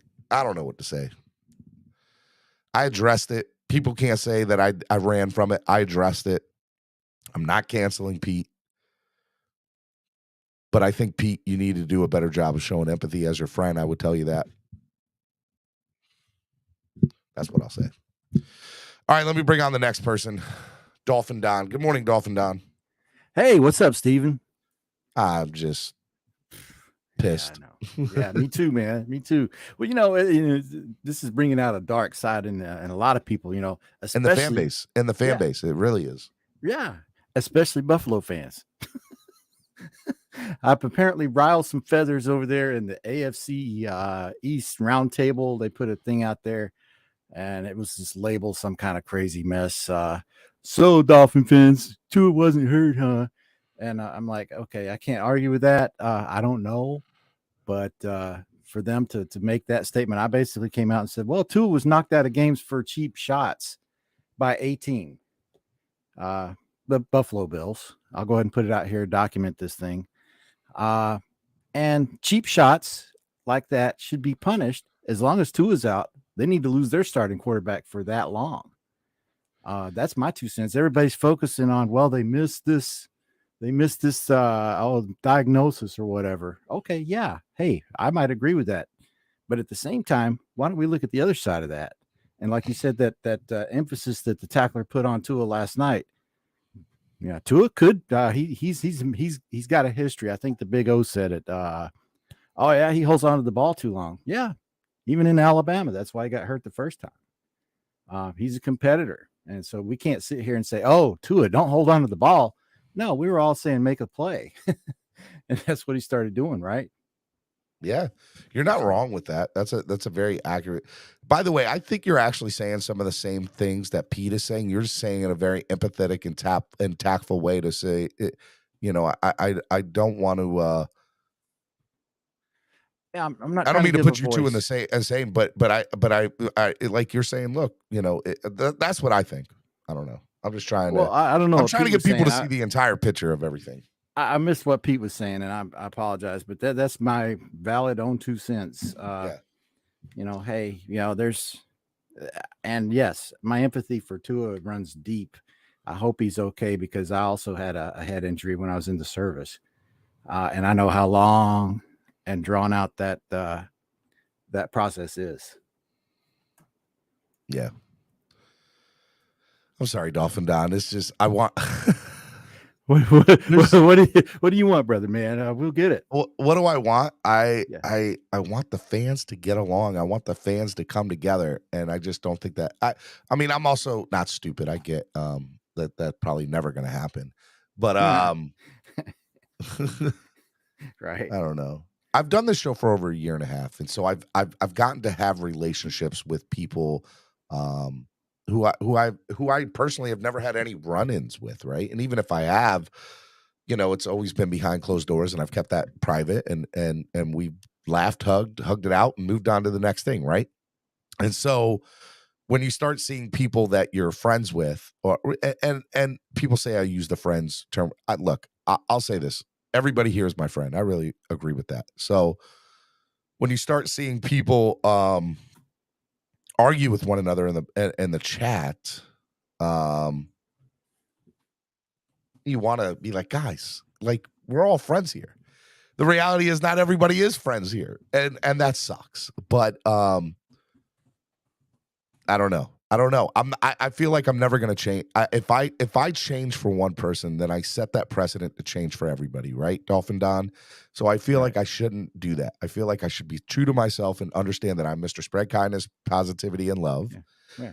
Understand that I refuse to. If is he being non-empathetic here? Yeah, he is 100%. But is he threatening people? No. So I'm not going to, unless you are like threatening somebody's life, I'm not going to cancel you. I'm just not going to do it. Well, because I feel like that sets a precedent towards other things. Agree. So do you think that I'm on the Pete camp as being a non-empathetic? Because what I'm not saying is... I think you said it empathetically. I think your view of he just might be injury prone. I think that's a fact. No, I'm not saying he's injury prone. I'm thinking he's a competitor. Okay. And competitors wind up in the firing line, a lot of times. So that's all I'm saying. I'm saying that he's just that's his fire, that's his makeup. Yeah. And yeah, he could have gotten rid of that ball last night. Let's be honest. He could have, but he was trying to make a play for us Miami Dolphin fans. Yep. And there's nothing wrong with that, bro. There's nothing wrong. No, I can't fault him. Yeah. Yeah, 100%. I love you, bro. I miss you, man. How you been? Besides all this drama. Brother. Oh, bro, man. Just crazy stuff happening every which way around my house. Wife got your head really up, man. sick. Yeah, that's it, right? That's it. So y'all need to understand Dolphin Don is one of the very first people that supported the show. He probably first 20, 25 people that supported the show. And I love having you, man. And you're a very integral part of the show. And I love having you on. And dude, I sound happier just talking to you. So I appreciate that. Hey, that's what it's all about, man. Because it's back in the service. I have a lot of black friends, and they asked me, or I asked them, I was like, because he's got soul. He's got soul. You got soul. Yeah. I like that, Dolphin Don. You got soul. I'll say that. You got soul. I asked him, I was like, so what does that mean? He says, when you walk into a room, people are happy to see you. Yeah. I feel the same way. I felt instantly better with you on the panel. Instantly better. Thank you, brother. So no problem, man. All right, man. Well, you be good, okay? Yep. All right, brother. Soul. Hey, man. I like it. Ladies and gentlemen, Dolphin Don. He did make me feel better. I appreciate that. I saw some people in the back room, and then they got off. I was going to bring you on if you want to come back in. All right, let me bring on Mr. Crypto. What's up, Crypto? Hey, what's going on, Steve? How you feeling? Frustrated with the world, with the fan base. Yeah, I feel you. Yeah, it's no matter how you feel about the Tua as a professional athlete, it's time to get united behind him as Tua the man. Yep. Because he's a man with a family, a wife, and the one thing I thought about, and Color mentioned this last night, that actually the worst could have happened. Tua could have went home after being checked out of the hospital and passed away. It could have been that serious, because head injuries are very serious. They are. Even though you could be cleared to leave a hospital and then you lay in your bed and you don't wake up. So let's be happy that the man woke up this morning. That's number one. So, our hearts and prayers go out to him, Tua the man. That's what matters right now. Screw football. You can you could be indifferent about him, the way he play on the field, but it's about Tua the man today. Yep. And that's all that matters. And it's time to be united in that aspect. I don't disagree with you, my friend. And I thought about it when I said, that this could have been a lot worse. because it was a lot worse when Reggie Lewis for the Boston Celtics collapsed on the court, and later on he died from a heart murmur. Yeah. So it can go south pretty fast, if they're 100%. not cautious from a medical standpoint. Mm-hmm.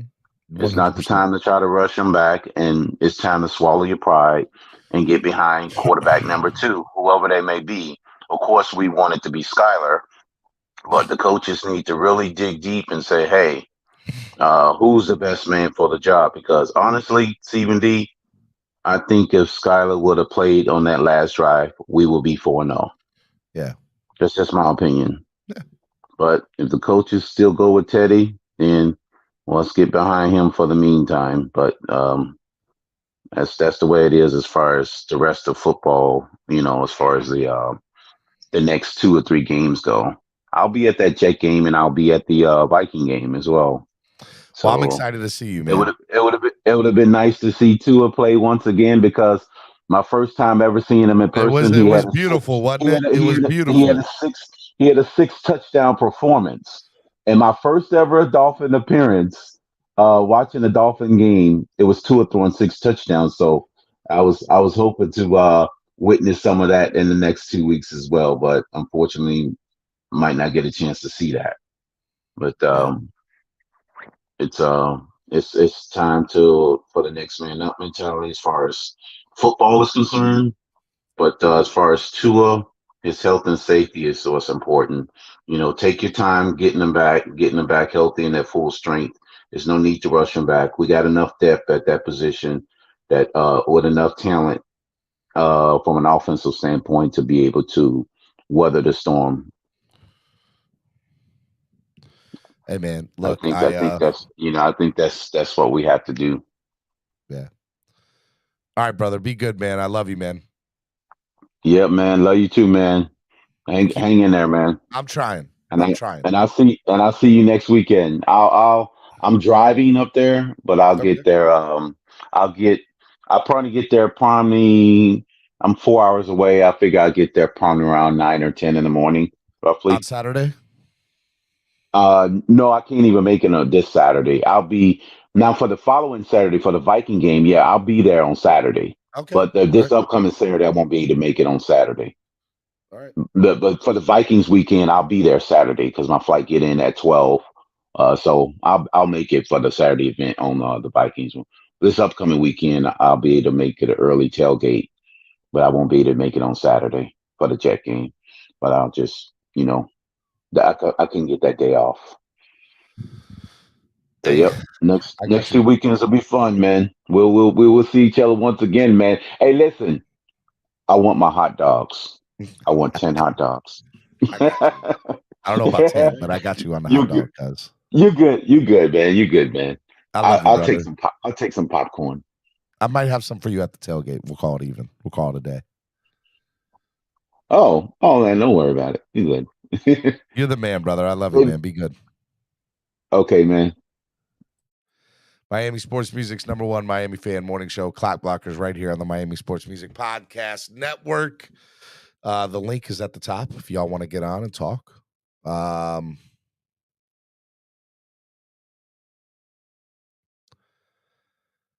I can't do y'all sometimes. I just can't. I don't know how y'all do it. How do y'all have that much hate in your heart? Seriously.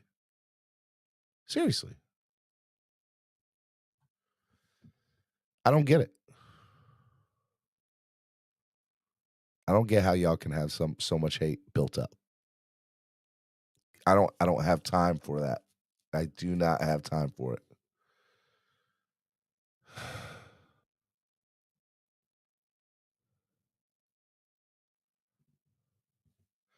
Let me bring in my brother. Oh, well, he just got back out. Stephen D, you allow it on your channel. I don't allow it.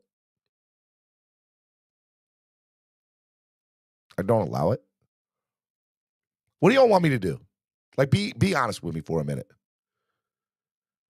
Am I supposed to stop everybody who sounds like a jackass? Am I? Am I supposed to stop everybody who says something wrong? If I did that, then half of y'all wouldn't be up here. If I do it for one, I got to do it for everybody. Is he acting like a jackass right now? He is. 100%. 150%.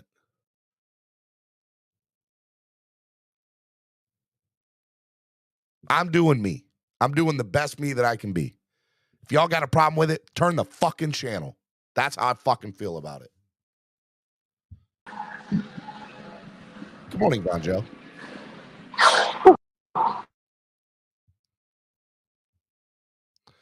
All right, or not, Bonjo. Can you hear me? Yeah, a little bit. Bro, I haven't had a call all morning. I get on the show, I got 2 calls back to back already. Ridiculous.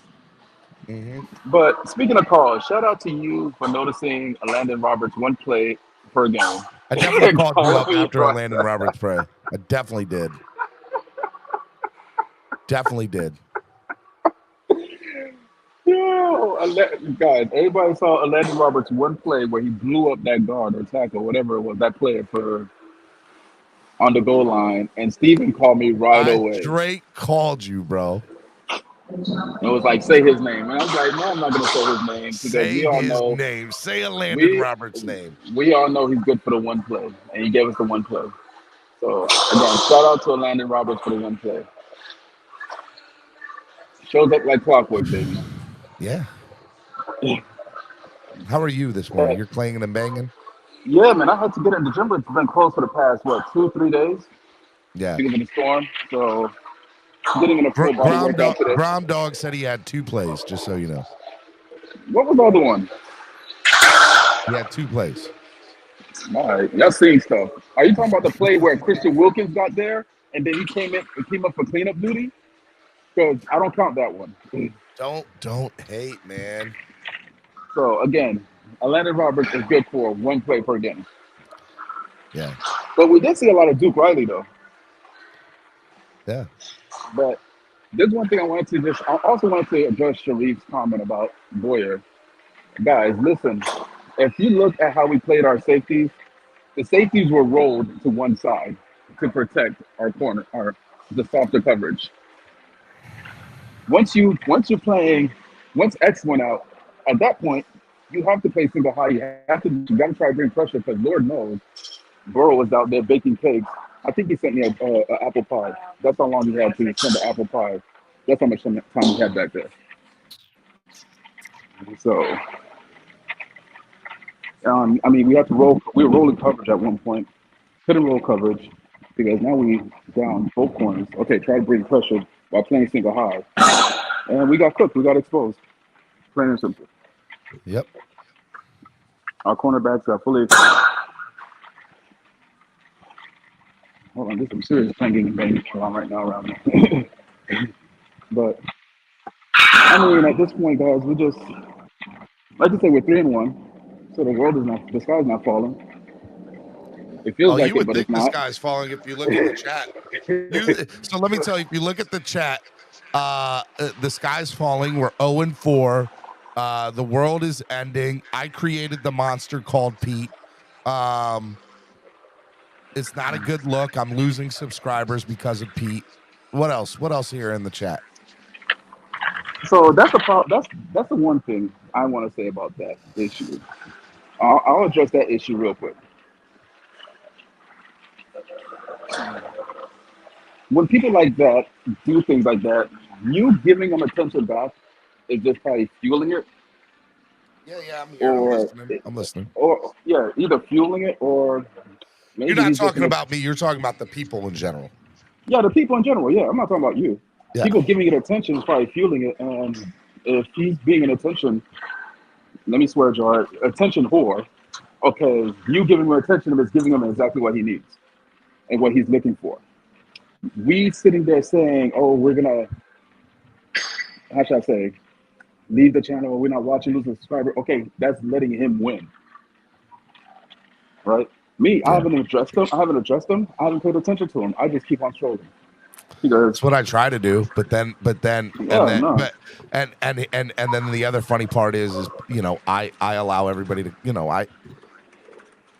what do you want from a channel? You want people. You want people to have a freedom of speech, to be able to say what you want to say, right? Fact. And damned if I do, damned if I don't. Today. No, but at the end of the day, or bro, you just in general. I'm talking to the people in the chat that is bothering. Listen, we have time and energy. You could still determine what you give time and energy to, right? So Yeah. I just don't give them time and energy. There's a couple people in the community, I mean, that I used to support, and they disrespected me, or I find it disrespectful in some way. I just stopped giving them time and energy and kept it moving. That's literally how I operate. They told me I need to get out of my feelings. I have feelings today. I need to get out of my feelings. But the funny thing is, they're in their feelings as well. Everybody's in their feelings, so it's an emotional day. I mean, it is what it is. But at the end of the day, I can admit that I'm like a little frustrated with everything right now. I am. Like, I'm frustrated with the fan base. I'm frustrated with whatever. But I don't know. Damned if I do, damned if I don't. Yeah, it's just one of those things that, I mean, it just is what it is, right? But what I would suggest to people is that control your controllables and control what you put emotion and energy towards, right? If you don't think that person is worth your energy and time, don't give them energy and time. Like, literally, if it was me, keep a comment away, and literally I just scroll right past it. Bonjo gives energy to a Landon Roberts praise. Shout out to Ian Baller for the $2 donation. That's funny. Listen, I told you, Steven called me right away for that one play, and I was like, yeah, man, he's right on time. I'm not going to say his name, but he's right on time for that one play, baby. Like clockwork. But Duke Riley did play well, though. Realistically, Duke Riley did play well. I am concerned about X because I don't know how healthy he's going to be, because seeing the ice pack on, I mean, we rolled our safeties to say, hey, X, you could at least handle this guy by yourself. And X looked like Noah at one point. Just to say, keep it a buck. X looked like Noah on that play. Yeah. It's good, like, all right, man. The ball getting roasted and falling over and reaching for help and say, "Mama, help me, please, help me, please, Hollis, help me, please." But yeah, man, it is what it is. It's just one of those days. We took a L. You got to take it to the chin. No excuses. Hey, we just got to regroup, rock and roll. There's still 13 more games to play. Yep. We still got enough talent to make things happen, guys. All right, man. I love you, brother. Be good. All right, I'm about to get back to it. You guys take care. Man. Clang and bang, baby. All right, man. Let me bring on my next guest in here, Mr. El Capitan. Good morning, El Capitan. Hello. Finn's Tailgate, El Capitan. Are you there? I can't hear you, buddy. Hello. Go out and come back in.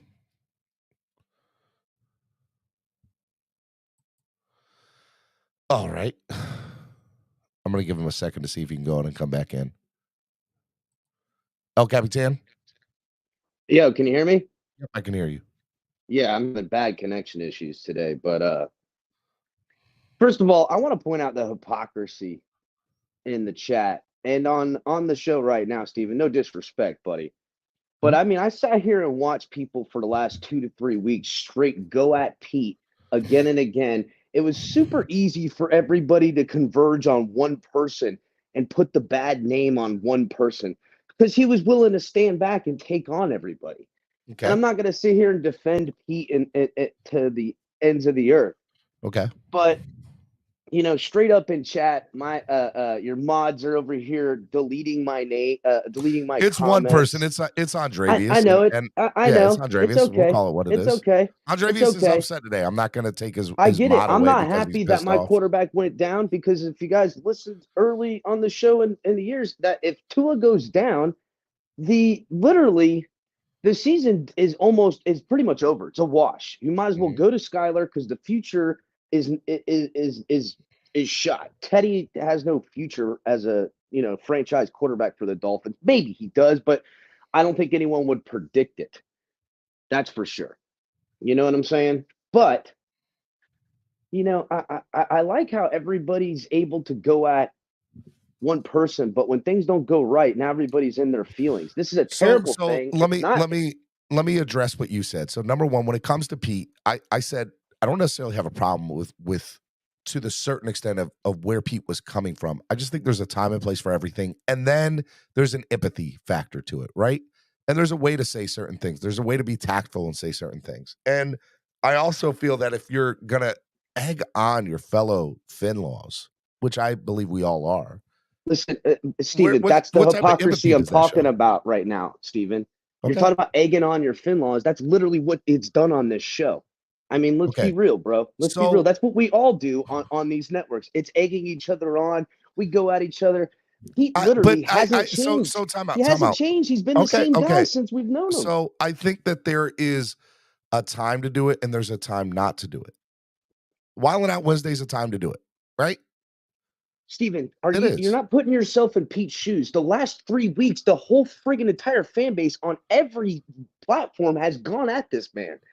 On Pete? On every, of course, yes. Oh, Pete's well, name rings through the so annals two of things. Twitter and YouTube as if he's the big bad man. Okay, all I can do is two things, El Capitan. I can control what I can control on my platform, right? And all I can see from a personal view perspective is that there's no empathy in what Pete's saying. There's none. There's absolutely none. Listen, if people think that Pete is happy that Tua is an injured person, I think you guys are that ain't the fact. Pete's probably just happy that now everyone can't go at him the way they have been, because all he's been saying for a lot is that this isn't a quarterback he believes in, because he's gonna get injured. And he does go at it and takes low blows, calling him weak, little and stuff like that. And so when somebody is hurt the way that Tua was hurt yesterday, that's not a time to say it. That's a time to be like, hey man, look, he's my quarterback. I hope that he's okay. I have thoughts on this. I'll say it at a later date, or I'll say it at another time. Yesterday was not the time to do it. And then I agree that him going at, but let's not act like Tua didn't go home on the flight. And I'm not trying to belittle the him getting knocked out, because it was an ugly situation, man. That was tough I gotta to be watch. honest. I gotta be honest, Steven, and I was gonna talk about this. I went back and watched it. It's a form tackle. People are calling it a dirty hit. It's not. I've seen tons of people swung over. I said this morning it wasn't dirty. I think it was a little unnecessary. I don't think it was dirty. I just think it was unnecessary the way he did. But at that, with that being also said, I also agree this is a very violent game. And speak on it with what you will, it was still tough to watch. It was still tough to see his hands go the way that they did.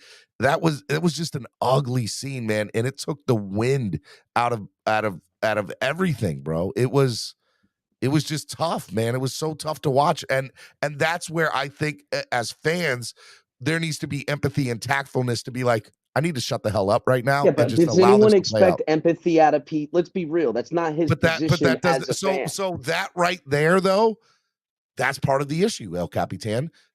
Because we don't expect some doesn't make it right. I got that, man. But everyone's out here after the big bad wolf, as if he's the one that put Tua in the hospital, bro. I mean, it's ridiculous.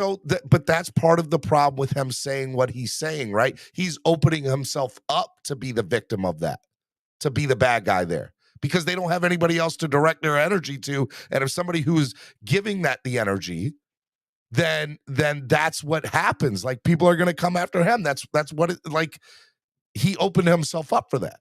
Good, bad, or indifferent. It's what it is. No, I think people are now not able to crucify him, because in some ways him saying what he said was justified by where we sit. And then, yes, he crows about it. And I mean, did no one else expect not to see this? Did no one else expect not to hear Pete immediately come out? Well, of course, man. I mean, but so that's where a couple of other people on the panel were right today, as well as in the chat. You have a right to turn somebody off and not look at them. Mute their stuff. Don't even bother with it, right? As a mod, mods on my channel have a right to they could mute Pete. I'm not going to do it. But if they think he's being excessive, then so be it. Yeah. My network is a network that is made for the fans by the fans. Okay. And if majority, and by the way, it is a majority of the fan base that think he's not being empathetic and disrespectful to the situation at hand, which I believe that he is too, then there's something to be said of that. Right? Sure. Steven, I mean, when you're going to defer upon it as what you want on your station, then yeah, you're always right because it's your station. I'm not going to lie. I'm talking about how people can't literally have right or wrong without hypocrisy, because that's what we're looking at. We're looking at hypocrisy right now. So in your mind, the people that are calling Pete out, not necessarily me, but just in general, they're being hypocritical because they're doing the same thing in a different way towards him. Is that what you're saying? No, I'm saying that you guys have gotten the same energy from Pete the whole time. The whole time. So it's not like he's changed the script all of a sudden. He's been the same dude. Okay, but there's a time and a place for it, and last night was not it. Well, I personally seen what he's saying and did and expected it, especially at 1, 2 in the morning last night. And he was in the chat on the Fins Tailgate saying what he said. I expected nothing less because I saw the crucifying of this guy on all platforms for the last few weeks because Tua was doing good. And thank God. And yeah, this season don't look good. Look, nobody liked to hear Pete say, hey, it's time to trade Tua. That was his best game. But it's funny. I got to hand it to him. Funny as hell. But, I mean, listen, let's just be real, guys. You guys are acting like you're asking Pete to stop being Pete. And that's the hypocrisy of it. When everyone, first of all, everyone was super quiet about Tua on supporting him and coming out. And we do have questions. And this continues to be a question. The main question I have about this quarterback, is he going to be able to physically hold up in the NFL long term to be By the way, there's franchise nothing guy? wrong with that. There's nothing wrong with that question. And I feel like this morning, if that question was, if Pete came up here this morning, and I'm just using Pete as the example here, Capitan, if he came up here this morning and said, hey, look, I question his durability or how he is, I would at least listen to it. Like, look at your chat right now. You're literally got a bunch of casuals in your chat. They don't even know how to handle anything. This is what's become the toxicity in the fan base. They're allowed to silence the people they don't like to hear from. And it's just a bunch of weakness, bro. These are weak people. I am looking at your chat, and it is straight up the weakest people in the fan base. I disagree. No, bro. I'm looking at them. They don't like to hear the truth. They don't want to hear the hard subjects to Pete, have. by the way, has been still talking. Pete, by the way, has still been talking in this. So how is this like? I still see his. But I'm just listen. So how is it silence when the number one person? Like, I don't get that. Listen, real quick, Steven. You and I both hold panels. People go at each other. That's part of the industry. It's part of the fun. Okay. Yep. And so everyone's going to sit up here and try to act like now when we're all going at each other, who can say what?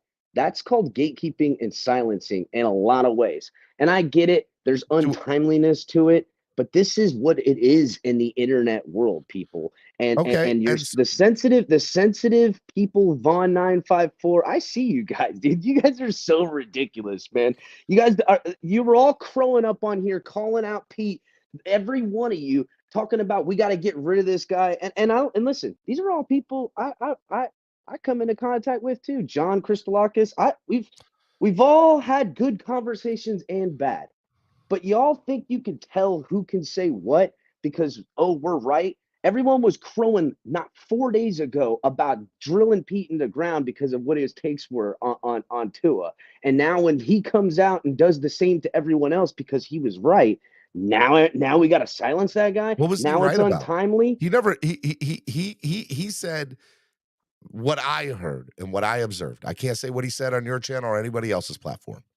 What I read last night on Twitter, as well as tonight, okay, or as well as on my show over a long period of time, is he didn't have faith in Tua. He didn't have faith in him. No, and there's nothing wrong with not having faith in somebody. If that's how you choose to have your guy, then so be it, right? It is what it is. at the end of the day, though, when somebody is hurt the way that Tua was, like, we didn't know answers Listen, last night. It wasn't a dirty hit, and it wasn't nothing. Bro, it was an ugly. It was an ugly reaction from Tua to being knocked out. Absolutely. His hands going like that. It's ugly. It doesn't look good. And by the way, it's not like it was a cheap hit where he got speared in the back. I never said it was a cheap hit. I never said it was a cheap hit. I don't even know if I would call it an ugly hit. It looked like a regular I would say it was ugly, to me, to be honest. But I don't know. But what I would say to you, El Capitan, is that there's a time and place for everything. It's about being tactful. It's about being empathetic. And at least on my channel, that's the way I look at it. And if you want to sit here and say, hey, look, you know, the fan base, like, is my particular fan base is gatekeeping. I disagree. I think Andrevius is going crazy right now in the chat.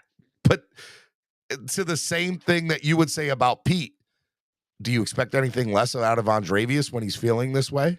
No, I expect nothing out of anybody. But what I don't appreciate is how everyone's allowed to crow until everyone says no, that one's not allowed to crow. It's just it's a lot of BS on it. It's a lot of double standard in that way, and it's a fact, bro. It is, and I think it's a viewpoint. I'm not happy. I think it's your personal viewpoint. I'm not happy that Tua is injured. I think this team suffers without him at quarterback. 100%. I think 1,000,000% it takes away winning percentages all day from this football team. It does. We were doing that at best with Tua. But I mean, for everyone to sit here and act like, I mean, look, I hate to say it, man, but the kid has now put together one of the worst things you can have in the NFL. And that's showing that you have a propensity for injury in the NFL. That is not good for a career. That's not good for health.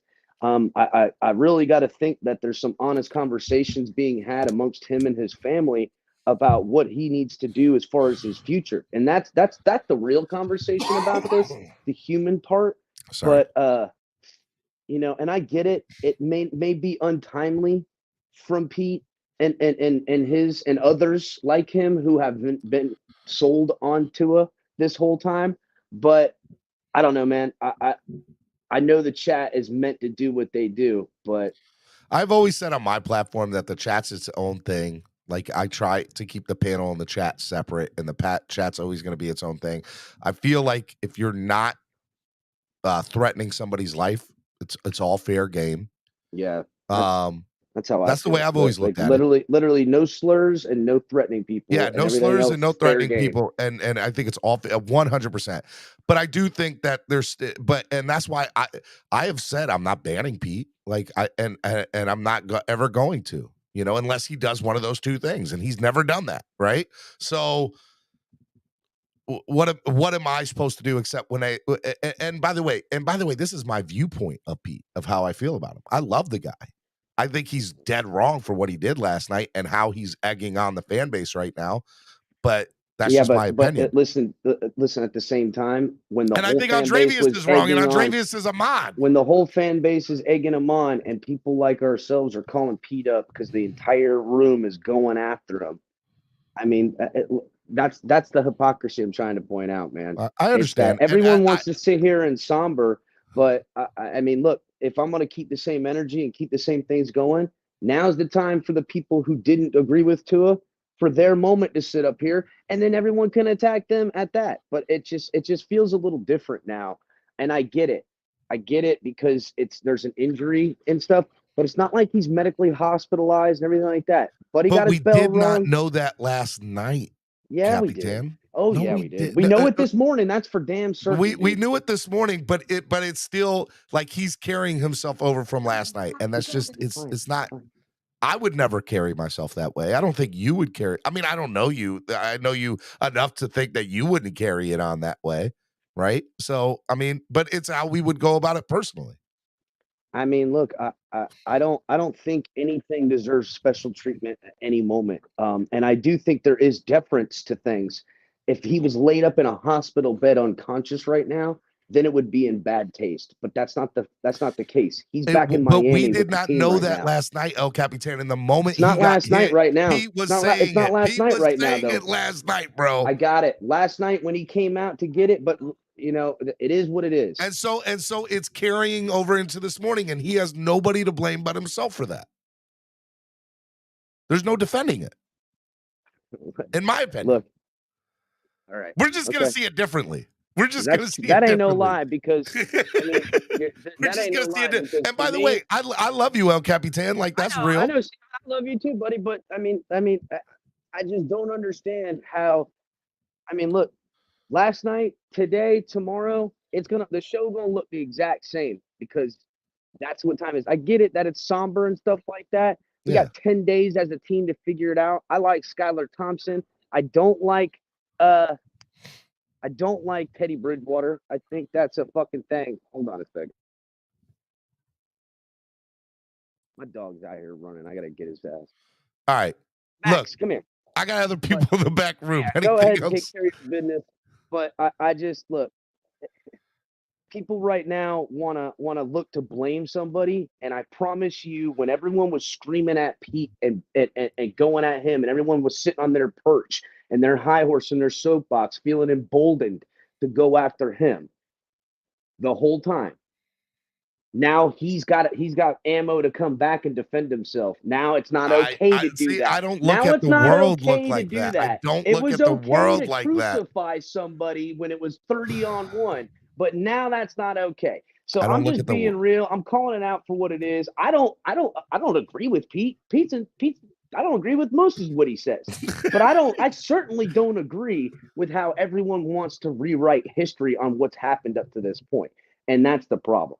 So if Pete's going to come out and defend himself now because he's got somewhere to stand from a position of power, I expect it. What I don't understand is how no one else expected it.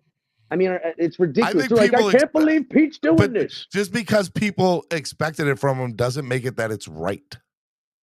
Listen, it wasn't right to sit here and have open panels where we want to call Pete up and crucify him. The whole room He wants to came go up at him. here and they That's didn't what agree I'm with saying. them. I am saying exactly. He did it.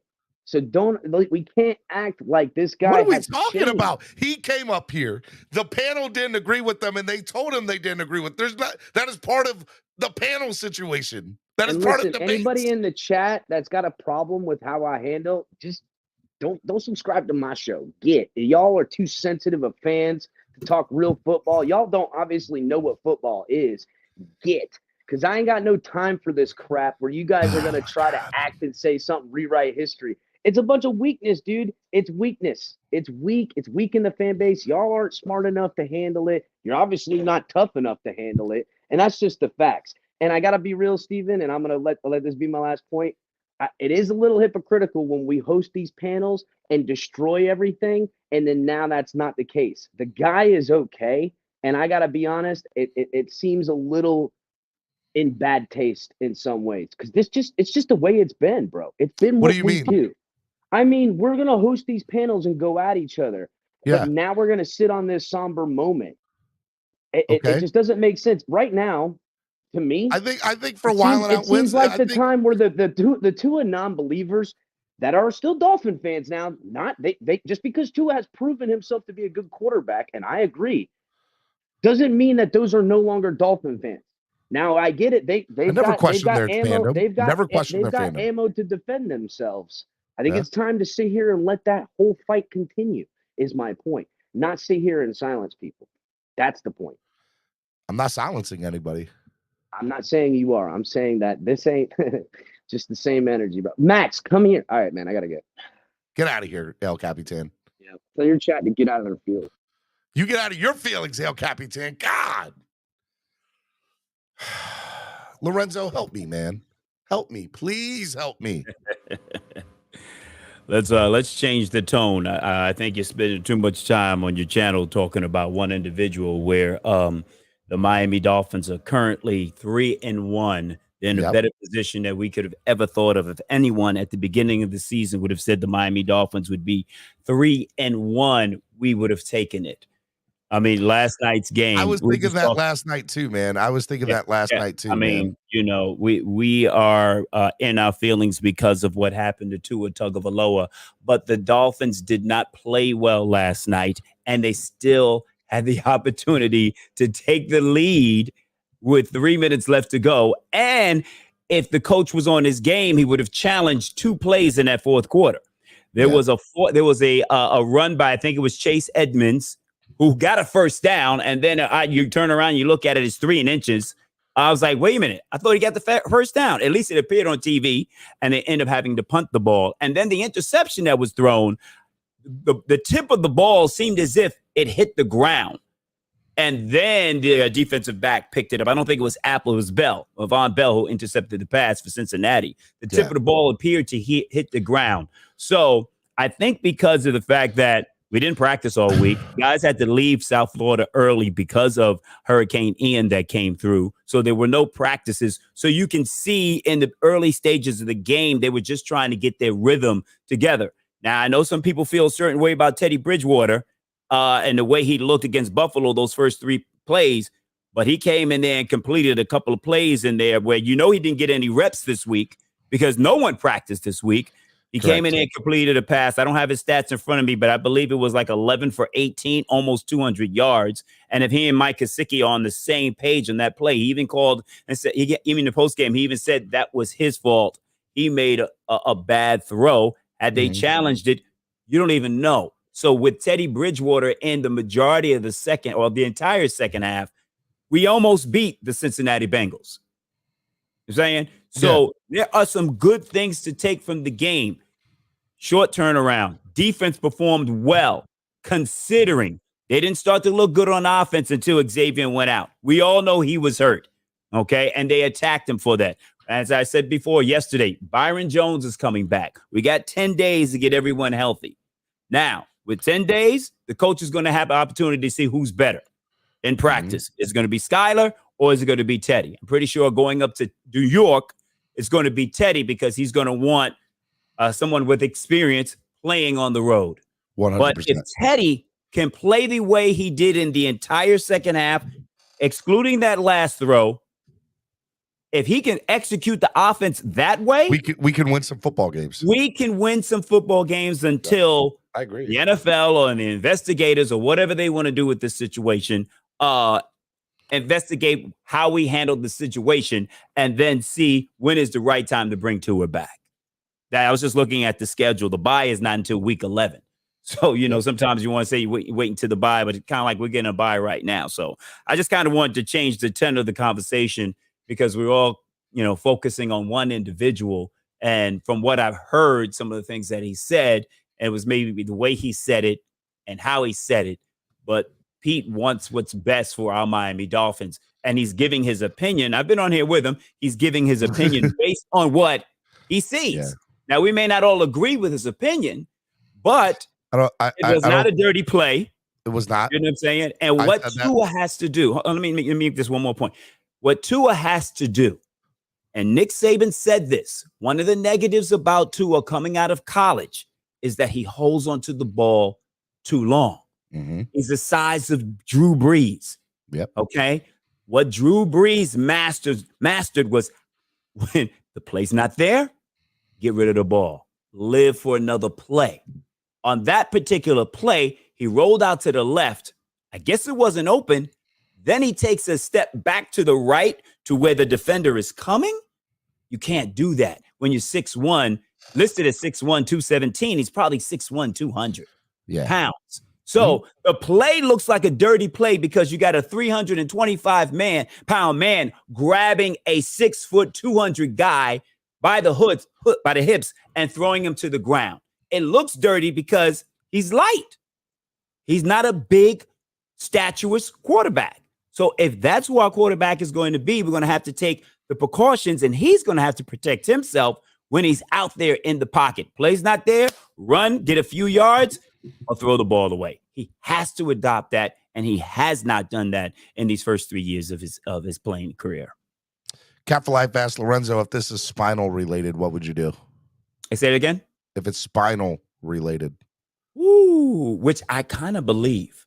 You got to sit him out for a while. You may have to put him on IR for 4 weeks if it's spinal related. And I believe that. All the experts are talking about. No one is talking about. Now today, they started talking about the back injury, right? If you heard Tua Tagovailoa in Sunday's post game, he said, now when you have a concussion, did he hit his head? Yeah. Was he possibly woozy? Yeah. He shook it. No, he was in concussion protocol, they said today. He was, and he passed, right? He passed it according to the team physician. We're talking about on Sunday. No, you're talking about last Sunday. I'm talking about last night. He was in concussion protocol. I know, but this it all ties in. You got to go back to Sunday because that's when he hit his head the first time. That's why it's probably so bad the second time. Now he passed the concussion protocol on halftime of the Buffalo Bills game.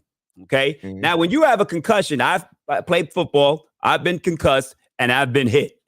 I remember the play when I got hit, but I don't remember walking to the sideline. Tua actually said on Sunday, yes, I hit my head, but when I started walking, my back locked up. No one is talking about the play earlier in the game when he tried to get a first down on a quarterback sneak and the Buffalo Bills bent him backwards and Von Miller was pulling at his feet. Yes. And bent his back backwards. No one's talking about that.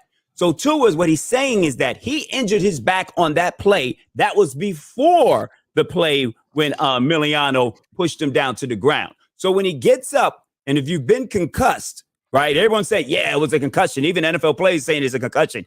If you've been concussed, most of the times we've seen people get concussed, they get up, they take 1 or 2 steps, and then they wobbly to the left or they wobbly to the right. Which is what happened on the Buffalo game. All right? No, he didn't. When he got up, he shook his head because he did hit his head. But anytime you hit your head, you're not necessarily concussed, right? Got up, ran, jogged 5 steps, then fell, then collapsed and fell forward. That to me appears more like a back locked up as opposed to him being woozy. Because if you're woozy, you're going to fall to the right, you're going to fall to the left, you're going to fall backwards. He fell forward. Now, I heard Stephen A. Smith earlier say, well, I didn't see him grab his back. I saw the play when he hurt his back, and he was in the huddle, bending over, stretching out his back. So, yes, he hit his head. I'm not saying he didn't hit his head, but he goes into the locker room and says, okay, they review him, and they say he wasn't concussed and came out. Now, in the second half of the Buffalo Bills, did we see anything that gave us any indication during that second half that he was concussed? Nope. We didn't see anything. Nothing. At all. During that game. Nope. Even Ryan Fitzpatrick, last night during an interview, he said he sat down with him on Wednesday, was with him for about 2.5 hours, talked to him. Nothing that he could see could show him that Tua Tagovailoa was concussed. Mike McDaniels comes out in the post conference last night and says, I would never put my quarterback at risk. Now, and no reason not to believe him. Right. He saw how he stumbled. Tua even came out in the post game and said, my back locked up. Now, who do you want to believe? I'm going to believe my quarterback that says to me at a press conference and says, my back locked up. That's what caused me to fall. Mike McDaniel saying, hey, Tua, are you okay? Are you good to go? Yes, it's my back. All the players know one another. They're in the locker rooms. I would have to believe that if he was dealing with a concussion, somebody may have said something. Somebody may have said, hey, man, I don't think what about these concussion experts going on these social media or going on other people's podcasts and stuff saying that the Dolphins were wrong and the Dolphins were wrong in this? None of them are even talking about the back injury that he had earlier in that game. No one is talking about that. And Tua is the one that came out and said, it was my back that locked up that caused me to fall. No one's talking about that. Now, if Tua's saying that his back locked up, I'm going to believe him. If Mike McDaniel says, hey, he passed the concussion protocol, the physician said so, and the independent neurosurgeon that was there said so, fine. And these are experts. So how bad was the concussion on Sunday, if it was a concussion? And something that's crazy is they even let him leave I'm surprised they even let him leave the hospital last night to travel back Me too. on the plane. I'm shocked at that. If he had any concussion-like symptoms, like bad, I feel like they would have kept him overnight for observation. Yeah. Most hospitals will keep you overnight for observation. True. So it looked bad last night. He was thrown to the ground very hard. We all, as fans, have to question whether or not, this is our quarterback of the future. We really have to think about it because let me tell you, I've had 11 concussions on record. Woo. 11. Wow.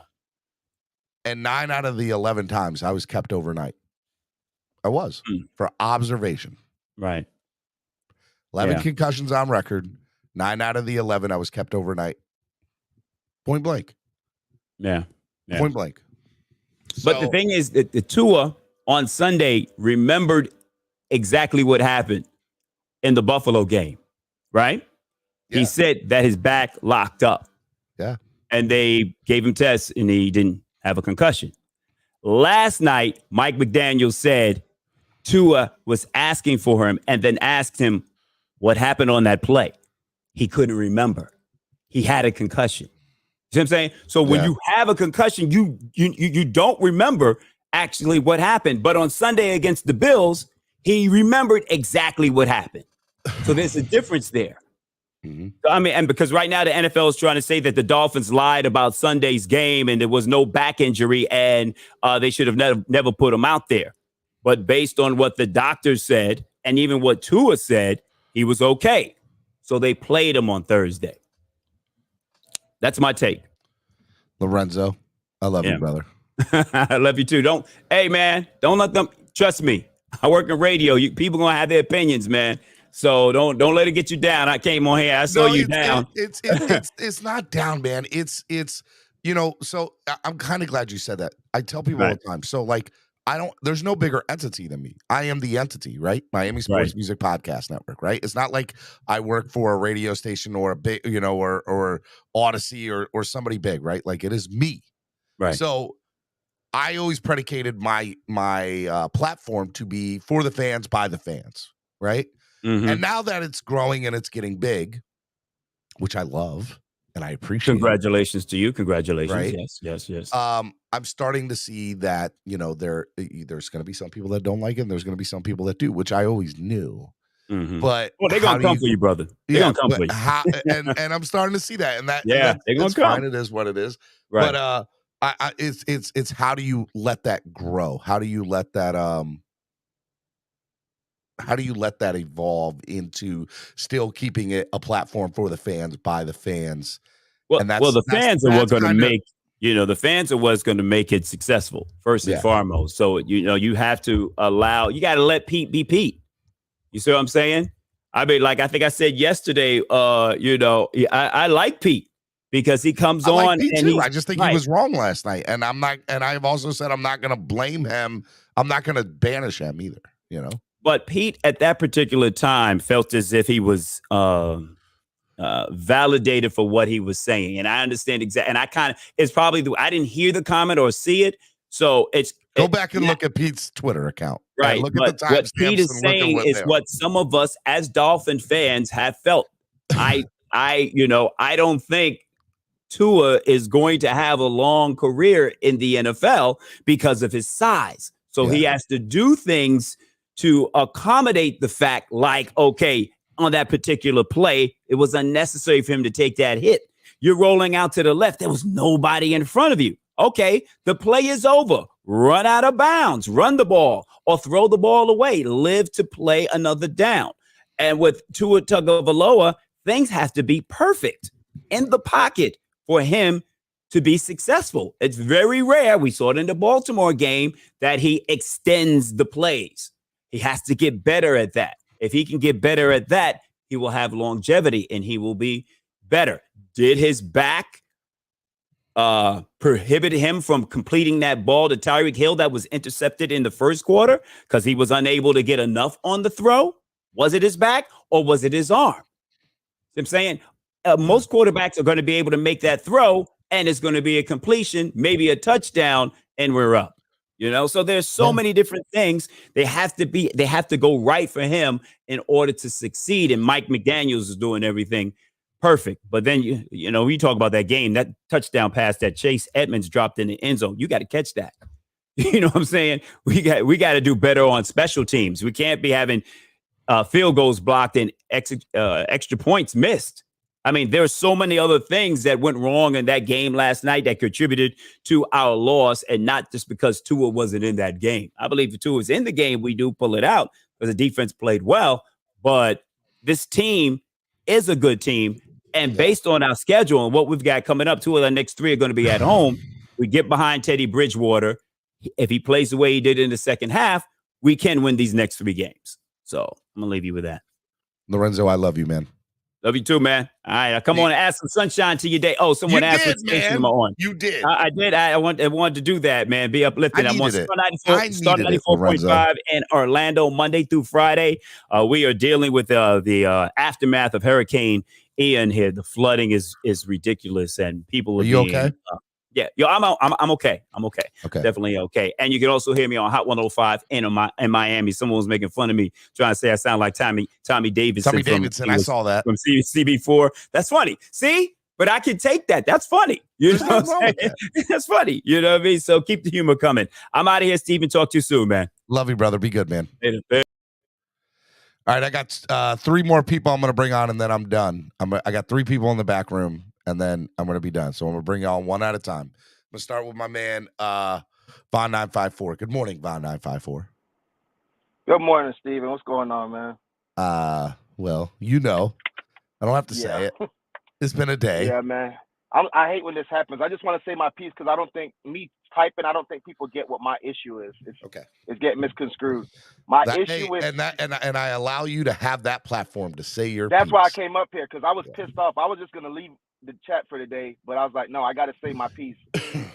So my issue is Pete saying the stuff he said about Tua. He's always there. I have no issue with that. No one can really even argue about the injury-prone stuff. It has nothing to do with Tua, is my point. And some people like El Capitan want to come up here and make it seem like it's that and it's gatekeeping for Tua. My issue has nothing to do with what he said about Tua. I didn't even see it until after he said. I wrote last night I was being vulnerable, right? I tweeted out, I don't know whoever follows me if they saw, I said, man, this might be the first time I cry on something sports related. Like I was being vulnerable. I was being in the moment. That's how I felt, you know? Pete responds to me now with a bunch of laughing, crying tears emojis. And I'm like, you feel better, bro? That's my issue. It's me personally. I wasn't bothering Pete. I wasn't talking to Pete. I just tweeted what I tweeted. I wrote past his stuff. Mind you, I follow Pete on Twitter. I'm subscribed to his channel. I don't have a personal beef with Pete. But I see his stuff all day and I never respond to it. Like you guys said, Pete is being Pete. I don't have an issue. I know what Pete's doing. He feeds off, he's an energy vampire. He feeds off of us talking about him. So I don't give him my energy half the time.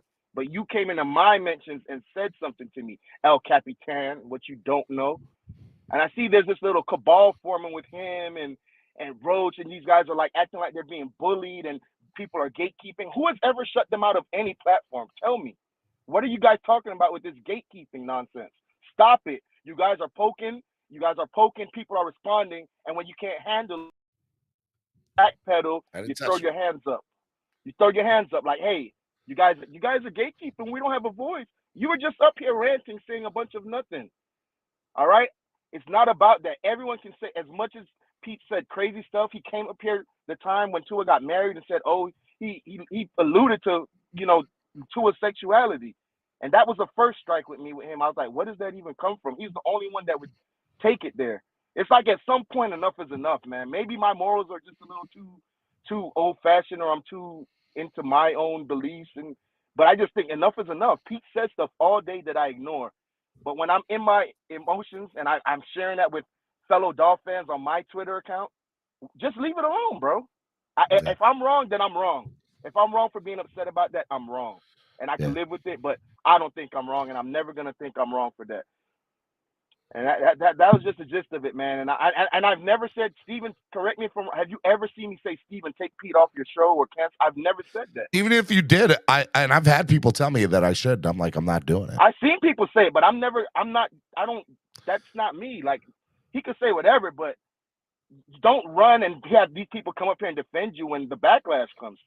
And they act like, and Pete's laughing about it. Pete's not bothered by anything. So I don't know why Capitan and Rhodes and all these people want to defend him when he's not even bothered by the stuff he says or what we're saying to him. I just think that we need to all have empathy for one another, and I think that there's times and places for certain things on my channel and any channel for that. Well, I mean, at least my channel. I can't speak for other people's channels, but it is what it is. And so all I know is I want to give everybody an opportunity. And the only reason I didn't want Pete to come up here today, whether Pete was going to or not, was I just knew the majority of the fan base was so mad at him. And I just didn't want that on the channel today, right? And so I brought it up earlier because he was in the chat and I had so many people DM me. I was like, at least let me address the situation at hand, because I'm not going to run from the situation. I want to address it. But again, Pete's not going to be banned from my channel. It's just not going to happen.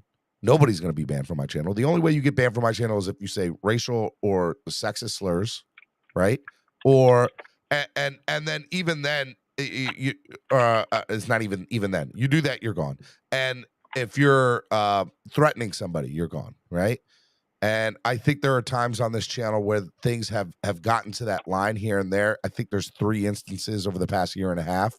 I think they've all been taken care of behind closed doors when it was all said and done. And I've tried to deal with each thing as it comes on a case-by-case basis. And again, I am one person. This is, it is what it is. And look, I don't know. I just know that I don't think that I gatekeep. If somebody else feels differently, that's whatever. what I don't get. Like, where are people being gatekept from? What platform can't they go on? Where can't they speak? What they say gatekeeping is because people give pushback on some of the craziness they say. It's like if you push back, it's like you're gatekeeping. I noticed that with some people. But man, thanks for letting me come up, man. I just you, brother. think, like, as a human watching that last night, like, it was just like, if you have no empathy, I don't know what kind of person you are. That's just me, man. But, and that just how it reacted to you. I get it. I understand. Yep. Be good, brother. Love you, man. All right. Love you, bro. All right, I'm going to bring this person back on here because he came into the back room. I still have 2 people I want to bring on, but I'm sure he wants to respond to Von 954, and I at least want to at least allow him the opportunity. So, El Capitan? Yeah, I didn't catch all of Von 954 said. I'm sure it was something to the effect of how I caught a little bit of it. It's more along that I can't even type in the chat because the toxicity that I'm noticing here, the silencing and the gatekeeping I'm talking about, just being real. But look, I don't want to make it. So by the way, I'm not here real quick, Pete, hold on, El Cap. The hypocrisy of everybody. It's bullshit. Okay, so real quick, he came on and said that his personal dealing was he chose to say something on his social media, and then Pete went on to his thing. Well, I thought real quick, Steven, I thought you don't have anything to do with Twitter. So I don't think that has anything to do with the show, because that's what you said earlier, that you can only take care of what's on the show. Him and his social 100%. Media experience. I mean, why are people coming to you and tattling about Twitter then? I don't think he's tattling. I think he literally was just saying his point of view and why he was upset. I don't think there was tattling there. Yeah, it's my point, though. I mean, we can't have it. Is my point. Everybody's trying to draw these lines of where people are supposed to be and what our interactions are supposed to be about. I never said that. I personally have never said that. You literally just said earlier about you only concern yourself with this, but that was the thing on Twitter. Now, for Von himself, can I put it into context? Can I put it into context? Sure. Okay, so Pete said what he said on Twitter last night, right? It wasn't on my platform. You're 150% correct. I told you my beef with Pete today was his empathy towards the rest of the fan base and egging on the fan base, and that I believe that it would carry over onto my show. Different though, Stephen. I mean, Huh? did anyone expect anything any different from Pete? That's not the point, in my opinion. I'm not saying that's yours. I'm just telling you, in my opinion, that doesn't make it right or wrong. Just that's what it is. I don't. I'm not catching your drift. That yeah, it's wrong. Most of what Pete says is not only wrong, but it's wrong in the act as well. Not just the words and his takes are wrong. So why are you defending it? What I'm defending is how the hypocrisy. I'm not defending him in the extent everyone thinks it is. I'm siding with Pete, Tua's injury prone. No, in fact, I think this is terrible. In fact, I am upset as everyone else. What I'm defending is the right for him to feel and say the way and the things he wants. He has a right to say that, but he also understands that when he has that right, that people are going to react to it. Absolutely. But don't act like it's a friggin' shocker when Pete has kept the same energy. That's what I'm saying. Nobody's saying that it's shocking. I knew exactly. It didn't surprise me. But I also think that it did not surprise me in any way, shape, or form. Vaughn 954 was asking what he said or did to Pete. I don't know, Vaughn. I don't know your interactions with Pete. And Pete going right after you in particularly, that sounds like y'all personally think. That don't have nothing to do with me. And that's kind of my point. That ain't got nothing to do with Steven either. You know what I'm saying? So he came up here. He wanted to clarify a situation as to what you were talking about. That's all he did. He wouldn't have normally come up here and said that. All right. I can take where he's he was just clarifying on his deference. Yeah, I got you. And that's fine. But I mean, look, man, I'm just saying, look, it is a somber moment. We should definitely be asking ourselves more football questions, like where do we go from here in our quarterback situation and stuff like that. But it seems like I agree. That's what I would like to talk about. But again, if people are feeling some type of way, and they clearly are, and that's what they want to talk about, who am I to, like that? They're going to come up like that is part of therapy. I'm not saying everyone does. That's not what I meant. I didn't mean that the conversation has a viewpoint. That's not what I meant. Oh, no, okay. What I'm saying is that we got to move on from this point here. Tua is back in Miami, the team with the thing, getting medical. You mute. I don't know what happened. Did you mute yourself, El Capitan? Back and takes care of his business and puts us back in contention where we belong and have been. But hey, man, we're gonna win some football games with Teddy. I think we are. I mean, as far as Teddy goes, I don't know. I personally, I would roll with Skyler, but that's just the fan. That's the fan talk. That's the fan talking to me. I could be completely wrong. I don't have all the data on so that. Here's what I think, by the way, about that. I think we know Teddy's ceiling and it's not good. And there's the unknown of Skyler in the excitement of what he could be. And that's like, okay, can we at least see what that is before we say Teddy or Skyler? And I think that's where the fan base is coming from. That's just what I think. Well, I think they're going to give a long, hard look these next 10 days to the quarterback of what 100%. The starter.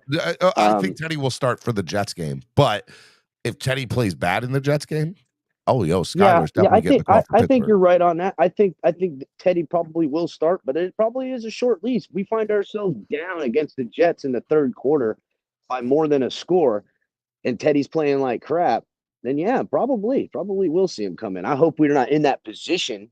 That would be irritating. Look, all I want to point out is that, look, you and I, these channels, all of us, we come up here, we talk the topics, we go at it. It gets dicey as all get up. Yeah. Sometimes people's feelings get hurt. It's never what is meant to be. To happen. Yep. It's a part of the damage control on all of this. And it is.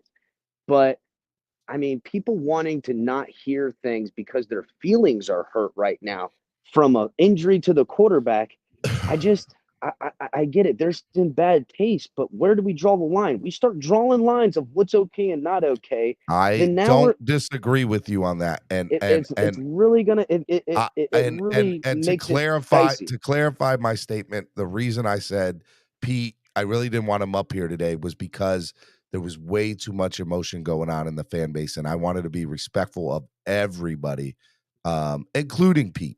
And so I didn't want him to get disrespected on my platform or vice versa. I didn't want him to disrespect anybody else on my platform.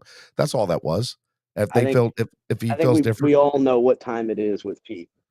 I think we all know what time it is. So. And yeah, but Pete. I'm not banning Pete from my channel.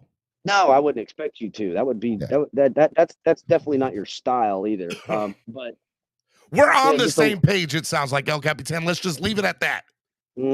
It's more people in your chat I'm trying to talk to, Steven. I don't think. Well, you're not going to win that one. You're not going to win that one, there, buddy. You know what though? But goodness gracious, some of these sensitive people that let's be real. But they feel the same way about you. They can fit what they know about football in a thimble. And they're going to come up here and try to tell people what they do and don't know. But can I say something, El Capitan? That's almost like name calling, right? It's sure. Not, no, that's exact name calling. That's right. I'm calling these casual losers out. I am. You're a bunch of dorks. Like, why? You don't know nothing about why is it nothing. that big a deal? Because look, going after Pete, who's got a megaphone in his hand. Going after Pete, who's got a megaphone in his hand with ridiculousness, Pete doesn't need defending. Is low hanging fruit. Chris. They got no stones to actually do the work or try to have any original thought in their head themselves. So I got to just call it out. I'm sorry, but it's hypocrisy and it's BS. And when I see it happening, I'm going to point at it and laugh at them because they're a bunch of casual pansies, bro. Okay. All right. I disagree with you, but I hear you. It's the truth, Steven, and you know it, dog. It is not the truth. We'd be simping on these fools all day. You say it is, El Capitan. You can't even argue it. Yes, I can, and I will. I stand on my stand up for your casuals, Steven. I don't want to stand right now because my ankles hurt, but that's neither here or there. All right, buddy. I'll see you. I love you, buddy. Love you too. Batman. Hello, Batman. What's going on, Steven? I don't have an answer for that. I'm sad. I mean, what happened to Tua? I mean, any player on our team, anything would happen like that. I think it was just difficult. It was difficult to watch. It was like it was bad. I can't put it into words, into context, but I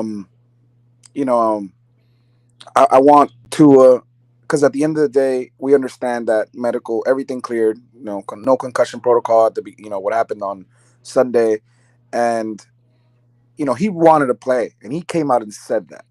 Mm-hmm. He came out for this team. He wanted to play for us, and I believe he was okay to play. As far as the concussions, I didn't know too much about his back because that was the part that scared me. But he played, and he was looking decent out there. You could tell he was a little hurt, with these throws and stuff like that. Then, seeing him go down, it just, put everything into perspective. It was something scary.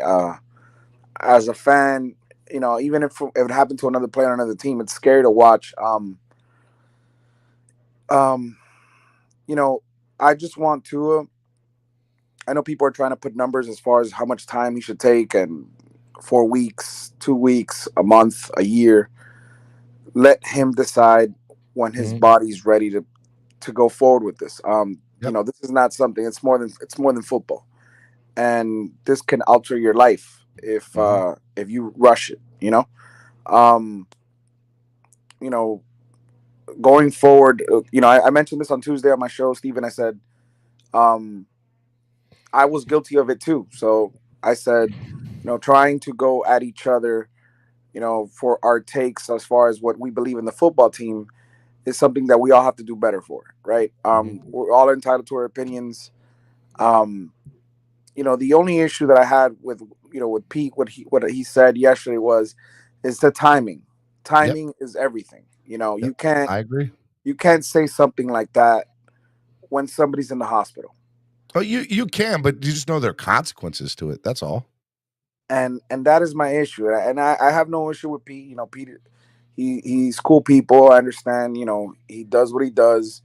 But it's just like I thought the timing was off. And I think in retrospect, I'm sure Pete probably realizes that. But at the end of the day, he's gonna continue what he believes in. At the end of the day, and there's nobody knocking him for that. But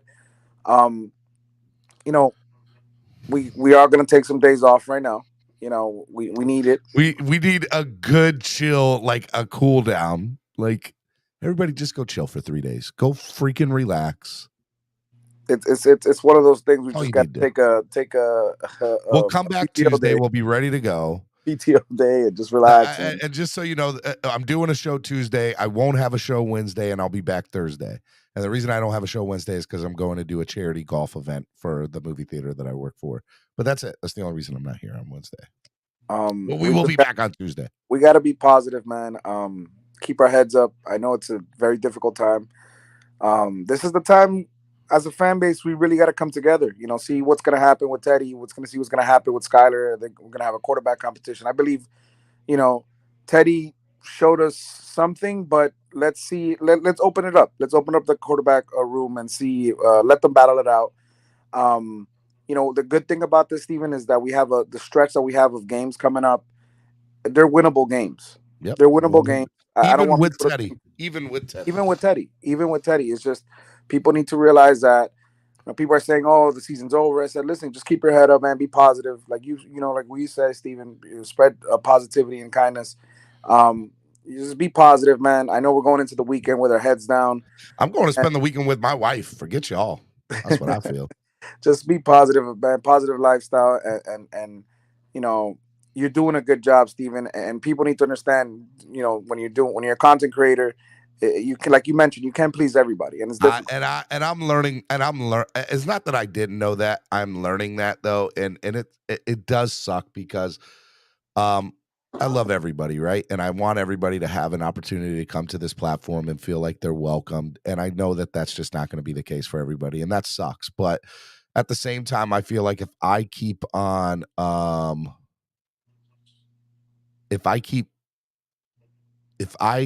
being me the way that I've always been and stay true to myself, then the people that support me will always support me, and they'll do it through donations, they'll do it through likes, they'll do it through shares because they want to see this grow, and it'll be the show I want it to be. And you know, we're still evolving, we're still growing every day. And again, I'm a one-man show here, so I can only do so much at the same time. So, you know, it is what it is.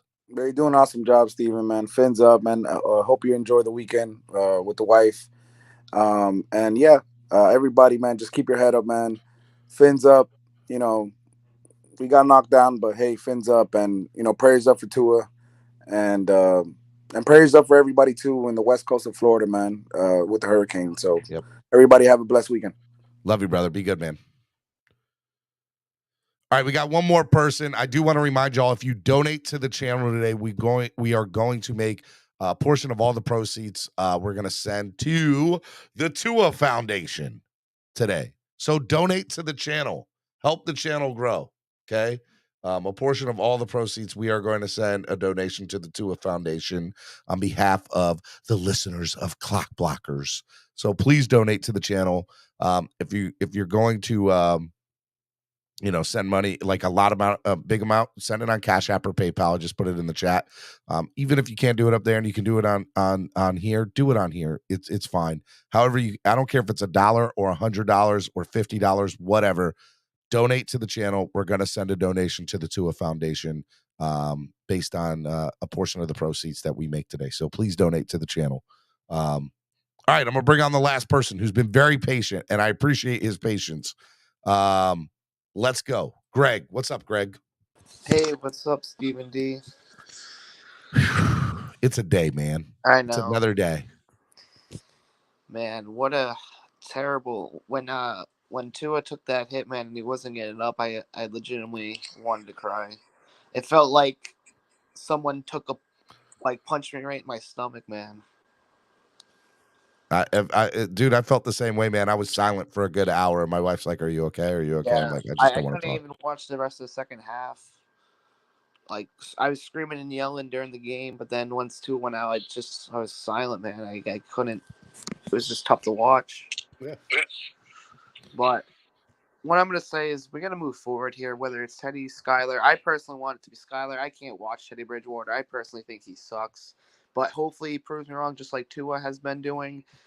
We're 3-1 at the end of the day, so let's just hope Teddy or Skyler, whoever it is, gets it done.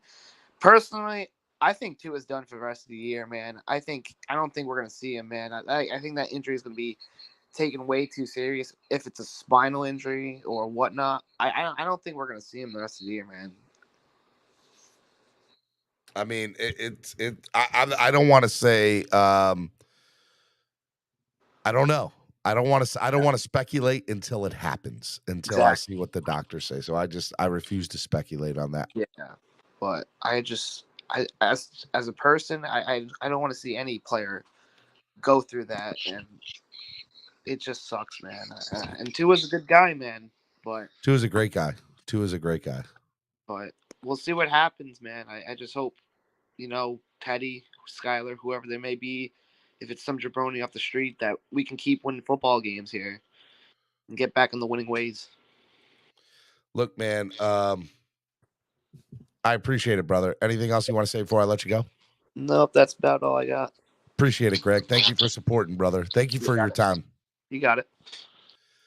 All right. Miami Sports Music's #1 Miami fan morning show, Clock Blockers, right here on the Miami Sports Music Podcast Network. 132 likes, 170 of y'all watching. Hit the like button. Donate to the channel. Guys, can we get 2 big donations in? Come on. We're sending a donation to the Tua Foundation. Let's go. Donate to the channel. I do want to appreciate everybody who has donated so far. Thank you so much.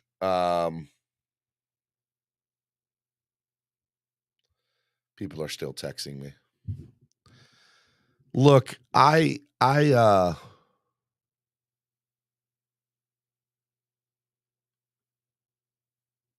think I handled this the best way possible today.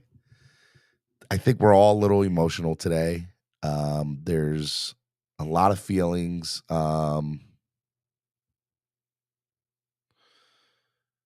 That are people feel a lot of different ways today. Here's what I recommend to all of you, whom I love very, very much. #1, go enjoy your family and friends this weekend. Forget this YouTube and social media crap for 3 days. Come back Tuesday. Tuesday, I'm gonna have Nando talk. And the Smoke Show. Nikki Smokes on. We'll have a good time. It'll be fun. We'll get ready for Jets week. JETS, suck. We're 3-1. We're in first place. Remember that. We are 3-1. We're in first place. That's real. For those of you who think I'm a hypocrite or a gatekeeper or whatever, feel free to change channel at any point in time. For those of you that support me very, very much, I appreciate you. I feel like I do the best that I can. I'm not going to make everybody happy. I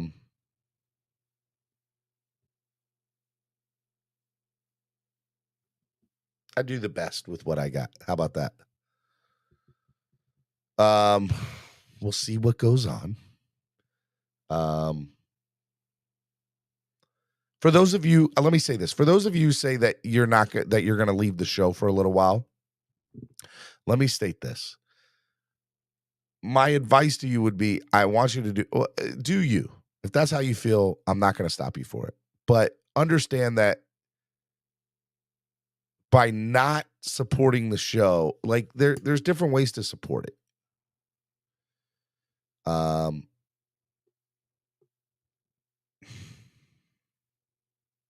I don't know.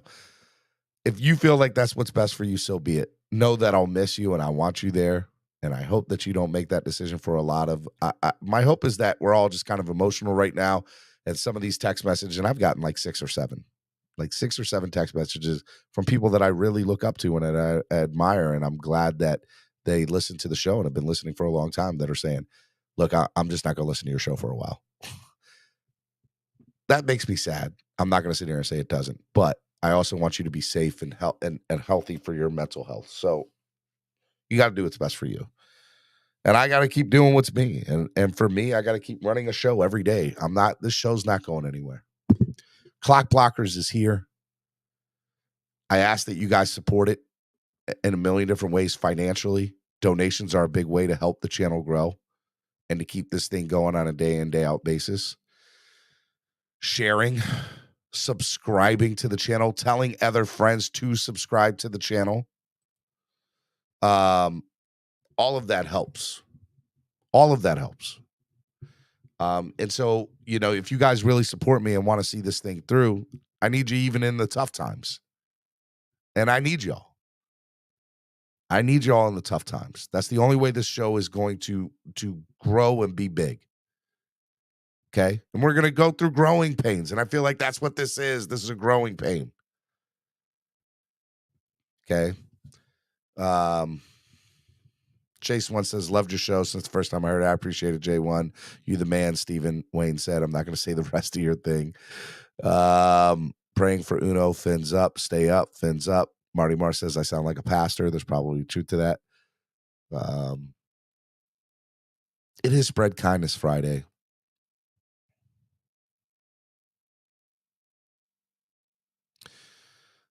Steven, it's love, bro, but I can't be in here with this dude. I'll support from a distance best I can. See, that's the type of stuff you're letting somebody else create, like support something that you love, and so he's winning.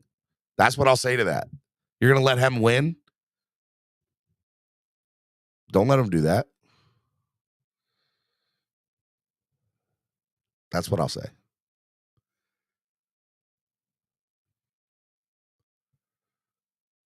You're going to let him win? Don't let him do that.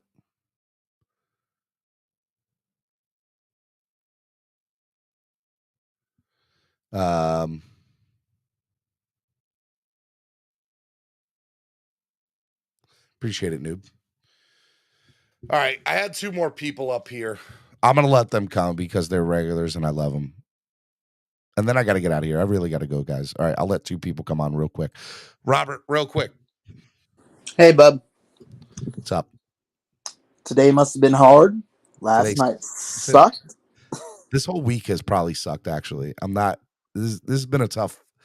It's been a very tough week doing the show. Like, I've had people that I really admire and love tell me they're not going to listen to my show anymore because of how they feel about somebody. And that sucks. But I'm also not going to sit here and ban. Like, I'm not going to set a precedent by banning somebody either. I'm just not going to do it. So, man, I can respect that. I get it. And it makes sense. Like, life's just hard and you got to go through it sometimes. I was not a happy camper last night. And there are definitely people on here I disagree with. But that is what it is. So just keep your head up. All the props in the world, dude, man. Appreciate it. Keep pushing forward. Appreciate it, man. Thank you. All right, bud. All right, I'll let you bounce. Love you, man. Be good.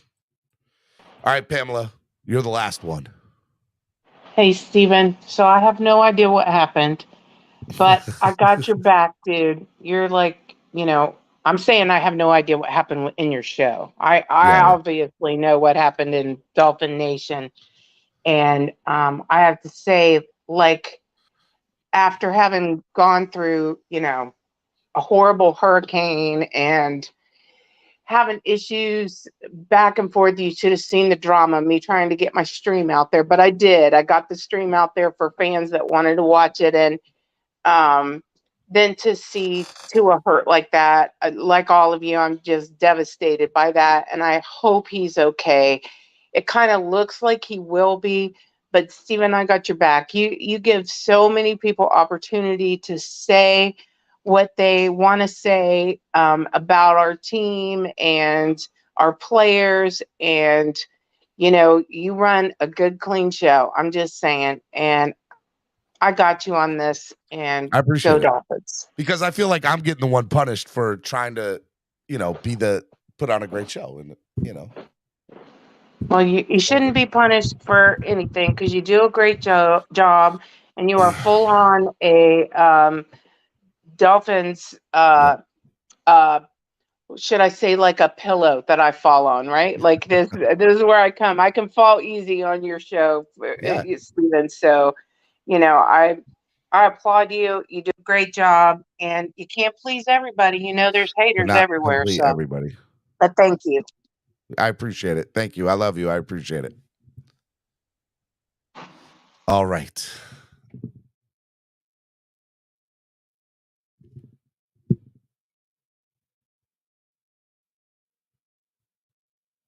I don't know what else to say.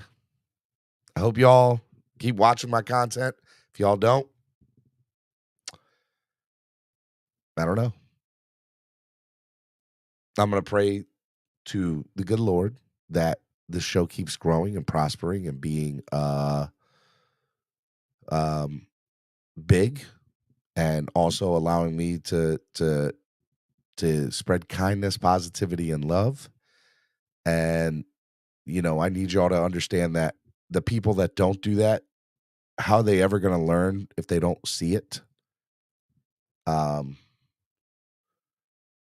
just refuse to ban people. I'm just not going to do it. And if I lose some of y'all on that sucks big time. And it's going to piss me off, and it's going to make me mad, and it's going to make me sad, but I'm not doing it. I'm just not setting a precedent for somebody.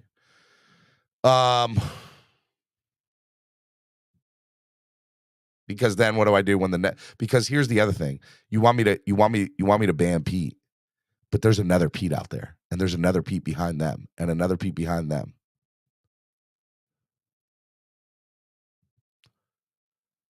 It's whatever. Whatever. I know that if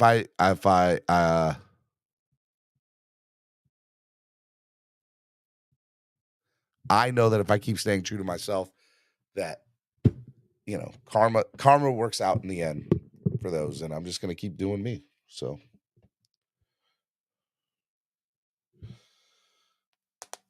all right. I need a few days off.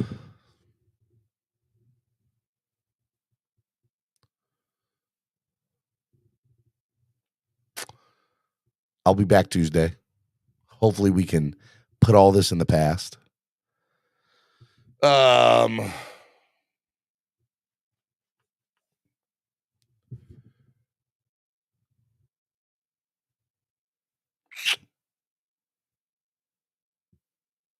don't know. I love you guys. Be good. That's all I really got for you. All right. In the words of Solo D, it is always and will ever be Tua time. So I'm going to end the show today. Guys, please donate. We're $60 away from $100. Donate to the channel. Donate. Let's go. I know the whole city riding. A little early, it's a bit surprising. Business moves, now we enterprising. Switch it up, now we improvising. Go to get in the winter column. Whole squad been trained to go. Fins for life, we throw the foe. Singing this just to welcome bro. Tua time, Tua time. Time to grind, time to shine. Tua time, Tua time. Tua time, Tua time. Tua time, Tua time. Time to grind, time to shine. Tua time, Tua time. Tua time, Tua time. My intuition told me this. To trust the coach, he holds the gift. He knowing when to go with fits. So we knowing when to switch. This year we got the golden pick. Time to see what that pick about. Bad vibes get sent out. Only fans up in this house. We been waiting, yeah, we been patient. Now it's time to cash out, no discount. Super Bowl, yeah, we en route. I don't know when, but it's close. I don't want to overhype, but I just know I like it. So excited, league gon' know this now. You should know the rise. They say Tua from that rock. Shout out to Samoa and Islands. Time to lay the smack down. You think he Dwayne Johnson. Time to be the people's champ. Hit him with the people's elbows. Stick together like it's Velcro. You think you could stop us? Hell no, all day I dream about sports. I think I need some Chateau custom with some Dolphins colors. Just to let them know we here. Yeah. I know the whole city riding. A little early, it's a bit surprising. Business moves, now we enterprising. Switch it up, now we improvising. Go to get in the winter column. Whole squad been trained to go. Fins for life, we throw the foe. Singing this just to welcome bro. Tua time, Tua time. Time to grind, time to shine. Tua time, Tua time. Tua time, Tua time. Tua time, Tua time. Time to grind, time to shine. Tua time, Tua time. Tua time, Tua time. Tua time, Tua time. Really hope he the man. Hope we found us a gem.